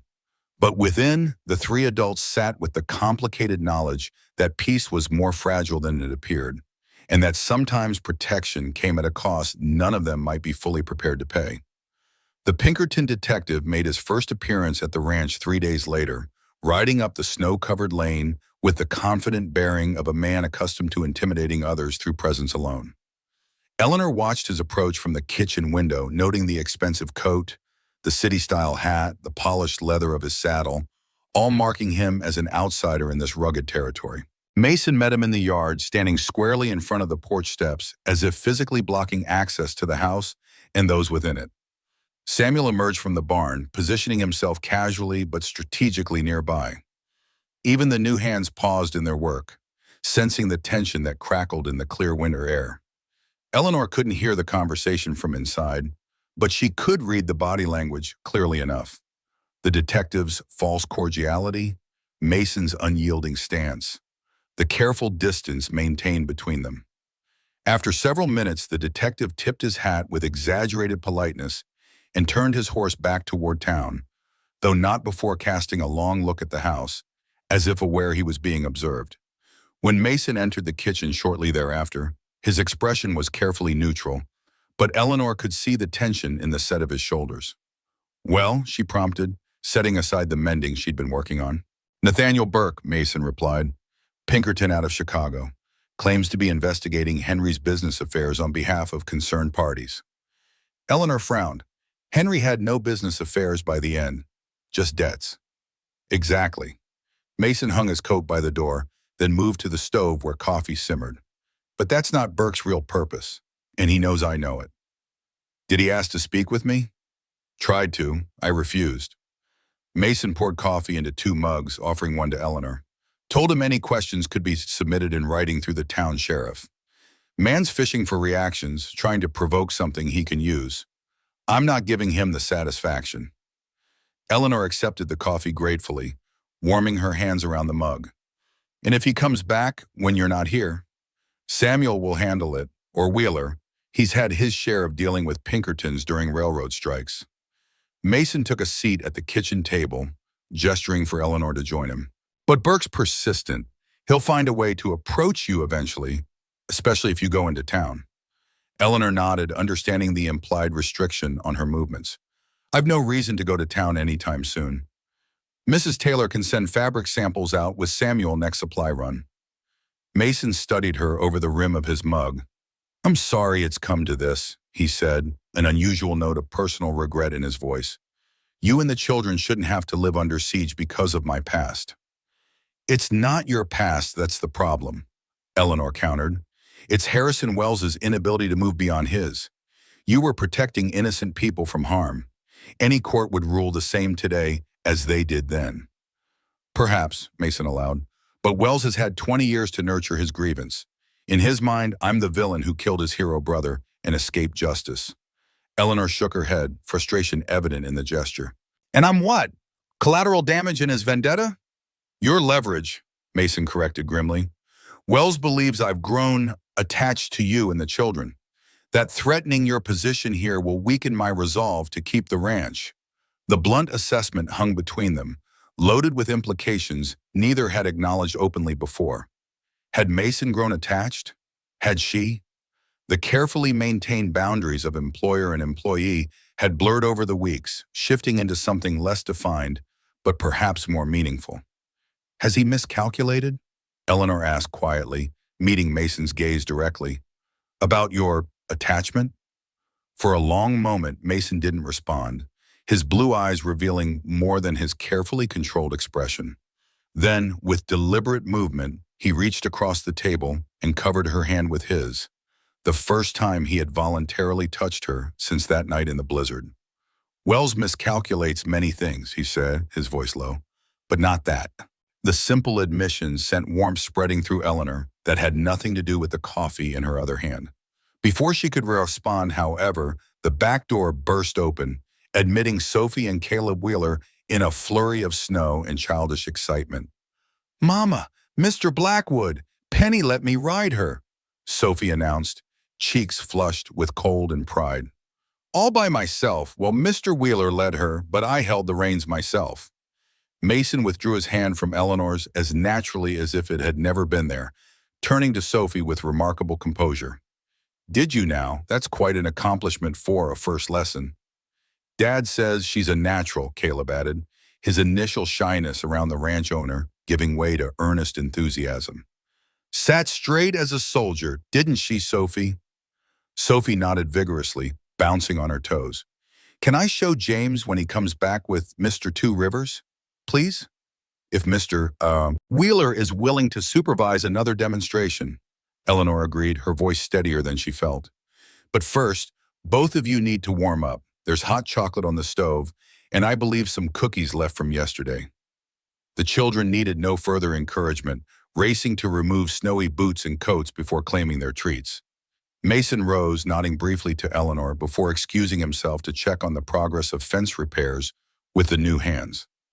Left alone with the chattering children, Eleanor found her thoughts returning to that brief moment of connection. Mason's hand on hers, the quiet acknowledgement of feelings neither had intended to develop. What did it mean for their arrangement, already complicated by Wells's interference? What expectations or hopes should she allow herself to nurture, if any? One thing was certain: Harrison Wells's attempt to use her as a weapon against Mason had backfired spectacularly. Far from driving a wedge between them, his machinations had revealed a depth of commitment neither had fully recognized until forced to defend it. Let Burke investigate. Let Wells plot and scheme. Eleanor Winters had survived worse than a vindictive banker and his hired detective. She had rebuilt her life from ashes once before. She would not be intimidated into abandoning the sanctuary she and her children had found through a blizzard's unlikely blessing. Outside, the sun broke through winter clouds, casting long blue shadows across the snow-covered yard. Mason's figure moved between outbuildings, solid and certain against the white landscape. From the barn came the sound of Samuel's low voice instructing James in some aspect of horsemanship. And here in the warm kitchen, Sophie and Caleb giggled over steaming mugs of chocolate, their friendship a testament to the resilience of children in finding joy amidst adult complications. This was home now, imperfect, threatened, but real. Eleanor would fight for it with every resource at her disposal, including the newfound strength of knowing she did not stand alone. February melted into March, winter loosening its grip on the land as days lengthened and temperatures gradually softened. The ranch settled into new rhythms with the additional hands, preparations beginning for spring calving and planting. Burke, the Pinkerton detective, made periodic appearances, always keeping a careful distance as dictated by Mason's initial refusal to engage directly. His presence remained a persistent reminder of Wells's determination, but daily life continued despite the shadow he cast. The children thrived, seemingly untouched by the adult tensions surrounding them. James divided his time between Samuel's horsemanship lessons and academic studies with Eleanor, who insisted formal education not be neglected despite their rural circumstances. Sophie doted on Penny and the growing snowball, her natural exuberance bringing unexpected smiles to even the most reserved members of the ranch household. Eleanor found herself busier than ever, managing meals for an expanded household while maintaining the main house, tending to the children's education, and assisting with lighter outdoor work as weather permitted. The physical demands were considerable, but she welcomed the exhaustion that led to dreamless sleep, free from worries about Wells and his vendetta. Mason remained largely as he had been, reserved, focused on the ranch's operations, maintaining appropriate distance in his interactions with Eleanor. Yet subtle changes had emerged since that moment in the kitchen. His gaze lingered when he thought she wouldn't notice. He found reasons to be present during the children's lessons or evening activities.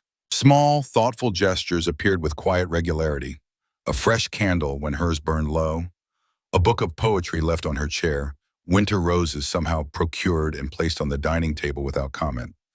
Nothing overt, nothing that crossed the boundaries they had established, but enough to communicate that whatever had passed between them that day continued to resonate, unacknowledged but undeniably present. It was Samuel who finally brought the situation into the open, cornering Eleanor one afternoon as she hung laundry in the unexpected warmth of an early spring day. "He's trying," Samuel said without preamble, taking the heavy wet sheet from her hands and helping to drape it over the line. In his way, Eleanor didn't pretend to misunderstand. "I know," she replied, securing the sheet with the wooden pins. "It's complicated." Samuel's dark eyes held a mixture of concern and amusement. "Most worthwhile things are," he echoed her own words from weeks earlier. "But some complications can be simplified if people speak plainly." "And some can't," Eleanor countered, reaching for another sheet. "Mason carries enough burdens without adding expectations he may not be ready to fulfill." Samuel nodded, respecting her perspective, even if he didn't fully share it. "Fair enough. But consider that a man can't heal if he's never allowed to risk pain again." The simple wisdom of this statement gave Eleanor pause. She had been protecting herself, certainly, maintaining professional boundaries, focusing on her children's needs, keeping emotional entanglements at bay after the devastation Henry had left behind. But perhaps she had also been protecting Mason from himself, assuming his grief created barriers too substantial to navigate. "It's not just us," she said after a moment. "There's Wells, Burke, the town's judgment, the children's future to consider." "There's always something," Samuel replied with gentle persistence. "Always reasons to wait, to hesitate. Anna used to say life doesn't pause for perfect timing." The mention of Mason's late wife sent a complicated ripple through Eleanor's emotions. "Did you know her well?" she asked, realizing how little she knew about the woman whose home she now managed, whose piano she played, whose husband she was developing feelings for. "I did," Samuel confirmed. "She was kind, practical, loved music and children and this land." He smiled slightly at some remembered detail. "And she had no patience for Mason's stoicism, called him her granite mountain that needed occasional earthquakes to show its true nature." Eleanor couldn't help smiling at this description, so fitting for the man she had come to know. "She sounds remarkable." She was. Samuel handed Eleanor another sheet from the basket. "And she would approve of you, I think, of how you've brought life back to this house, to him."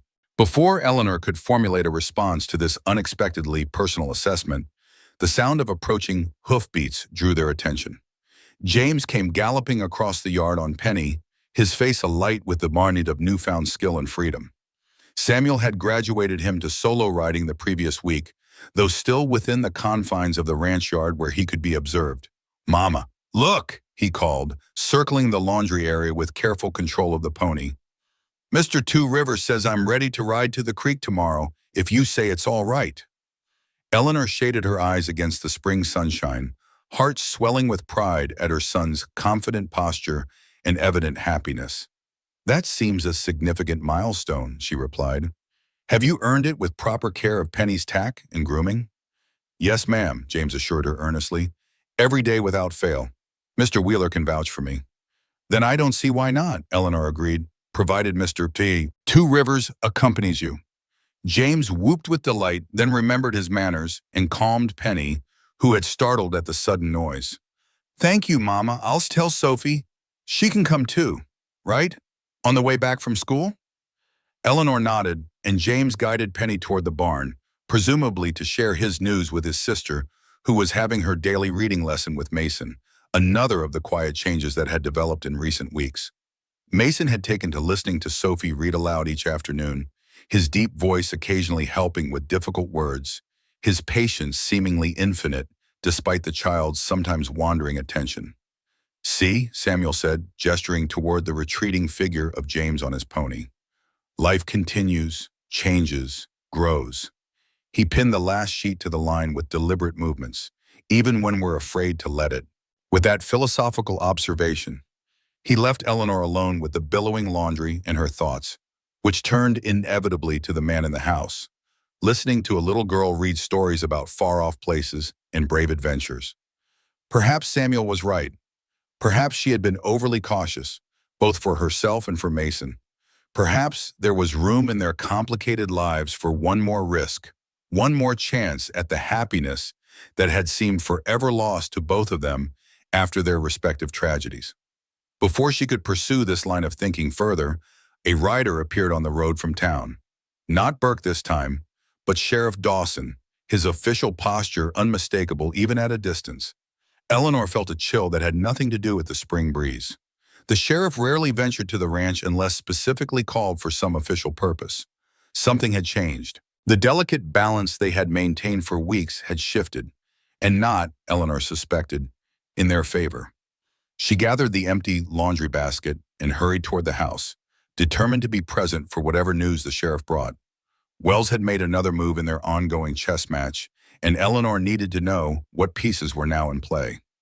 Sheriff Dawson removed his hat as he entered Mason's study, revealing thinning gray hair and a deeply lined face that spoke of decades enforcing law in a frontier territory. Eleanor, who had positioned herself by the door despite Mason's initial objection to her presence, noted the discomfort in the older man's bearing. Whatever brought him to the ranch clearly caused him personal as well as professional unease. "Mason," the sheriff began, declining the offered chair. "Mrs. Winters, wish this was a social call, but I'm here on official business." Mason stood behind his desk, posture rigid with tension. "Regarding?" Dawson sighed, fingers whirring the brim of his hat. "Got papers from Helena yesterday. Inquiry into the disappearance of Henry Winters." His eyes flickered to Eleanor apologetically. "Seems somebody's raised questions about the circumstances, enough to warrant formal investigation." Eleanor stepped forward, hands clasped tightly to prevent their trembling. "What kind of questions, Sheriff? My husband abandoned his family after gambling away our resources. It's hardly a mystery." "I understand that, Mrs. Winters. Known it since it happened." Dawson's weathered face reflected genuine sympathy. "But the petition claims new evidence has emerged suggesting foul play." "What evidence?" Mason demanded, the edge in his voice unmistakable. Dawson shook his head. "Petition doesn't specify, just says enough concerns exist to justify reopening the matter." He hesitated, clearly uncomfortable with his next words. "It also suggests potential complicity on the part of Mrs. Winters, and more recently, possible concealment of evidence by you, Mason." The implications landed like physical blows. Not just an investigation into Henry's disappearance, but insinuations that Eleanor had been involved, and that Mason was now somehow aiding in a cover-up. Wells had escalated beyond innuendo into formal legal channels. "That's absurd," Eleanor breathed, shock giving way to indignation. "I was home with the children when Henry left. I reported his disappearance immediately. The entire town witnessed my search for him." "I know, ma'am," Dawson assured her, "and I'll testify to that effect if needed. But the petition comes with substantial backing, financial and political, enough to force the territorial judiciary to at least examine the claims." Mason's expression had darkened to something Eleanor had never seen before, a cold fury that transformed his features into something almost dangerous. "Wells," he said, the name itself an accusation. "This has his fingerprints all over it." Dawson didn't deny it. "His name's not on the papers," he said carefully. "But yes, I'd wager my badge he's behind it. Man's been building towards something like this for months. Years, maybe." "What exactly does this investigation entail?"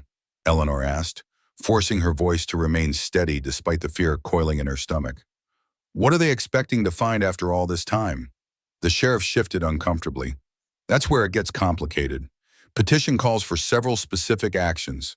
First, formal interviews with all parties, you, Mrs. Winters, Mason, anyone who might have relevant information." He paused, clearly reluctant to continue. "And," Mason prompted, his patience visibly thinning, "and a thorough search of the premises where Henry was last seen. Your former home in town, Mrs. Winters." Dawson took a deep breath. "Plus any location where evidence might reasonably be concealed, including this ranch." The implications were staggering. Not just questioning, but searches, invasive, disruptive, potentially destructive examinations of their home and property based on unfounded accusations, all orchestrated by a man whose grudge had festered for 2 decades, now weaponized against innocent bystanders in his vendetta. They can't do this, Eleanor protested, though she knew even as she spoke that they could. The territorial justice system was still developing, still subject to influence from those with money and connections. There's nothing to find because nothing happened. Henry left of his own accord. I believe you, ma'am, Dawson said sincerely, but my belief doesn't stop the legal machinery once it's in motion. Best I could do was come warn you myself instead of sending deputies. He turned to Mason. You've got options, of course. Can contest the petition, hire legal representation from Helena. Might delay things at least. Mason's jaw worked silently for a moment before he spoke. When do they want to begin? Week from Tuesday. Judge Patterson arrives on Monday's stage from Helena. Dawson replaced his hat, signaling the end of his official business. For what it's worth, Mason, I think this is a damn shame. Using the law for personal vendettas sits wrong with me. But you'll enforce it anyway, Mason observed without accusation, merely stating fact. Dawson nodded, the burden of his office evident in his posture. Sworn to uphold the law, even when it's being misused. But I'll make sure everything's done by the book. No shortcuts, no assumptions, fair hearing for all sides. After the sheriff departed, Eleanor sank into the chair he had declined, the full weight of their situation settling over her like a shroud. He's actually doing it, she said, disbelief coloring her voice. Using the law to attack us both. To imply I had something to do with Henry's disappearance. To suggest you're helping me conceal some non-existent crime. Mason remained standing, energy seeming to radiate from him despite his controlled exterior. It's clever, he acknowledged grimly. Using official channels protects him from accusations of personal vendetta. And even if the investigation finds nothing, which it won't, because there's nothing to find, the damage will be done. Suspicion, disruption, public humiliation. The children, Eleanor whispered, fresh horror dawning. They'll hear the accusations, see our home invaded, our lives examined as if we're criminals. James is old enough to understand what's happening. It will devastate him. We could send them away temporarily, Mason suggested, though his reluctance was evident. To Helena, perhaps. Friends of Samuel's family might take them in until this passes. Eleanor shook her head vehemently. No, separation would frighten them more than facing this together. And I won't give Wells the satisfaction of seeing our family divided, even temporarily. She stopped, realizing what she had said. Our family. The words had emerged naturally without conscious thought, yet they reflected the truth of what they had become over these months together. Mason seemed to register the significance as well, his expression softening slightly despite the gravity of their situation. He moved from behind the desk, taking the chair across from Eleanor instead, a subtle shift from authority figure to equal, from employer to partner in crisis. Then we face it together, he agreed, all of us. But we'll need help. Legal counsel from Helena, character witnesses from before Wells poisoned the town against us, documentation of Henry's gambling debts and subsequent flight. Eleanor nodded, her natural practicality reasserting itself as shock receded. I have letters from Henry, notes left when he disappeared, correspondence sent afterward from various locations. They prove he left voluntarily and remained alive for months at least. Good, that's a start. Mason leaned forward, elbows on knees, bringing himself closer to Eleanor's level. Eleanor, listen to me. Wells has been planning this for months, perhaps years. He's patient, thorough, and ruthless. This won't be easy to fight. I know, she replied softly, but we will fight it. For the children, for ourselves, for this home we've built together. Mason reached out, taking her hand as he had that day in the kitchen, but this time with greater certainty, greater intent. Together, he affirmed, his blue eyes holding hers with unwavering resolve. Whatever comes. In that moment, with her hand in his, and their future balanced on the edges of uncertainty, Eleanor recognized what Samuel had been trying to tell her earlier. Life didn't wait for perfect circumstances. Love, if that's what this was becoming, didn't flourish only in ideal conditions. Sometimes it grew strongest in rocky soil, nurtured by shared adversity and mutual defense against common threats. Wells had intended to drive them apart with his accusations. Instead, he had succeeded only in eliminating the last barriers between them, forcing recognition of what they had become to each other in these months of shared life and purpose. Outside the study window, spring sunlight bathed the ranch in golden warmth, oblivious to the storm of human conflict brewing on the horizon. In the yard, Sophie and James played with Penny and Caleb Wheeler, their laughter carrying on the breeze, a reminder of innocence worth protecting at any cost. Whatever Wells threw at them next, whatever accusations, whatever legal maneuvers, whatever public humiliation, they would withstand it. Together as the family they had unexpectedly become on a night when a single lantern had pierced the darkness of a Montana blizzard, guiding them home. The day of the investigation dawned clear and mild, spring asserting itself fully across the Montana landscape. Judge Patterson had arrived from Helena as scheduled, a stern-faced man with reputation for fairness that even Wells's influence couldn't sway. The Pinkerton detective Burke stood at his side as they approached the ranch, followed by Sheriff Dawson and two deputies. Mason met them in the yard, his posture straight and unwavering. Eleanor stood beside him, her hand briefly touching his before she stepped back to where the children waited on the porch with Samuel. "Mr. Blackwood," Judge Patterson nodded formally. "Mrs. Winters, I understand you have been informed of the purpose of our visit." "We have," Mason replied, his voice level despite the tension evident in his jaw. "And we're prepared to cooperate fully with a legitimate investigation." The emphasis on legitimate wasn't lost on anyone present. The next hours unfolded with painstaking thoroughness. Statements taken, questions asked, the ranch house and outbuildings searched while James and Sophie watched with worried eyes from Samuel's protective shadow. Eleanor provided Henry's letters, including one postmarked from San Francisco 3 months after his disappearance, evidence that he had indeed left of his own accord and remained alive well afterward. When the formal interviews began, Eleanor was questioned first, her composure never wavering as she recounted the painful story of Henry's gambling, their financial ruin, and his subsequent abandonment. Mason followed, his testimony brief but pointed, making no attempt to hide his contempt for the proceedings. It was the surprise testimony from Abigail Stone, the elderly telegraph operator, that shifted the tide. She arrived unannounced, moving slowly with her cane, but with determination in every step. "I have records," she announced, presenting a leather folder to Judge Patterson. "Every telegram Harrison Wells sent regarding Henry Winters over the past 6 months." Her rheumy eyes found Wells in the crowd that had gathered to watch the spectacle, including those to a certain establishment in San Francisco where Mr. Winters was employed until very recently. A murmur rippled through the onlookers. Wells's face darkened with fury. "You had no right to access those communications," he sputtered. "Perhaps not," Abigail conceded, unmoved. "But when I see a man using his power to persecute innocent people, my conscience outweighs my obligation to privacy." She turned back to the judge. "Wells knew Henry Winters was alive all along. He's been corresponding with him, encouraging him to stay away in exchange for settling his gambling debts." The revelation landed like thunder across the yard. Wells started to protest, but Judge Patterson silenced him with a raised hand, examining the telegrams with narrowed eyes. "These appear authentic," he said finally, looking up at Wells with unconcealed disgust. "Mr. Wells, you are dangerously close to charges of perjury and malicious prosecution." He turned to Burke. "Your services will no longer be required, Mr. Burke. This investigation is concluded." Eleanor felt her knees weaken with relief. Mason's hand found her shoulder, steadying her, his touch a silent affirmation of what they'd endured and overcome together.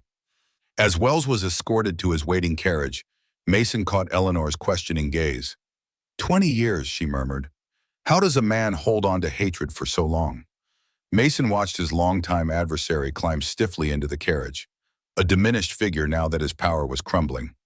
"It was never just about Edward," he said quietly. "The Wells family had a reputation to uphold. Their father was a decorated colonel, their grandfather a judge. Edward was the golden son, following the family tradition of military service. And Harrison," Eleanor prompted, "always in his brother's shadow, too frail for military service, When Edward died, Mason's voice trailed off, remembering the devastation on the younger Wells brothers' face at the court-martial. Harrison made preserving Edward's heroic image his life's purpose. To admit his brother was attempting to assault innocent women would destroy that image. Better to paint me as a murderer, Edward as a martyr. Samuel approached, having overheard. There's more, he added. Wells staked his entire identity on avenging his brother. Built a fortune, gained influence, all to position himself to destroy Mason. After investing so many years, admitting it was misguided would mean facing the emptiness of his own life. Eleanor nodded slowly, understanding dawning. A prison of his own making. Some men need enemies more than they need peace, Mason concluded, watching the carriage disappear down the lane. Without his hatred of me, Wells would have to confront the truth about his brother and himself. As the legal party prepared to leave, Sheriff Dawson approached Mason and Eleanor privately. Judge wants me to tell you, Wells won't be banker here much longer. Territory's revoking his charter after this. The older man looked genuinely apologetic. For what it's worth, I'm sorry you both got caught in this mess. No apology needed, Mason replied. You did your duty. He glanced at Wells, who stood alone now, abandoned by those who'd so recently courted his favor. Some wounds run too deep to heal, and some heal in spite of everything, Eleanor added softly. That evening, after the children were asleep, Mason and Eleanor sat on the porch, watching the first stars appear in the deepening blue of the spring sky. The ranch was peaceful again, the day's turmoil fading like a bad dream.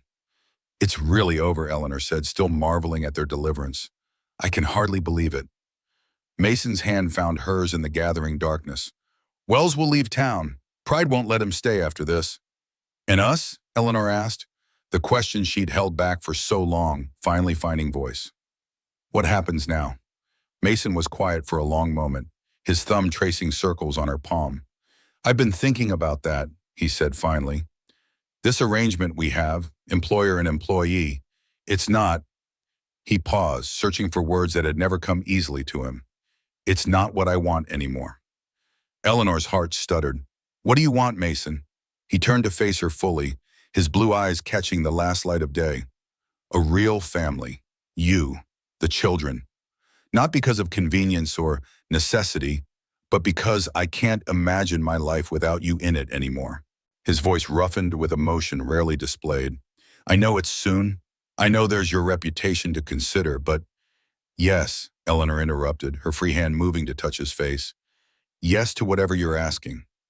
The smile that transformed Mason's weathered features was like sunrise after the longest night.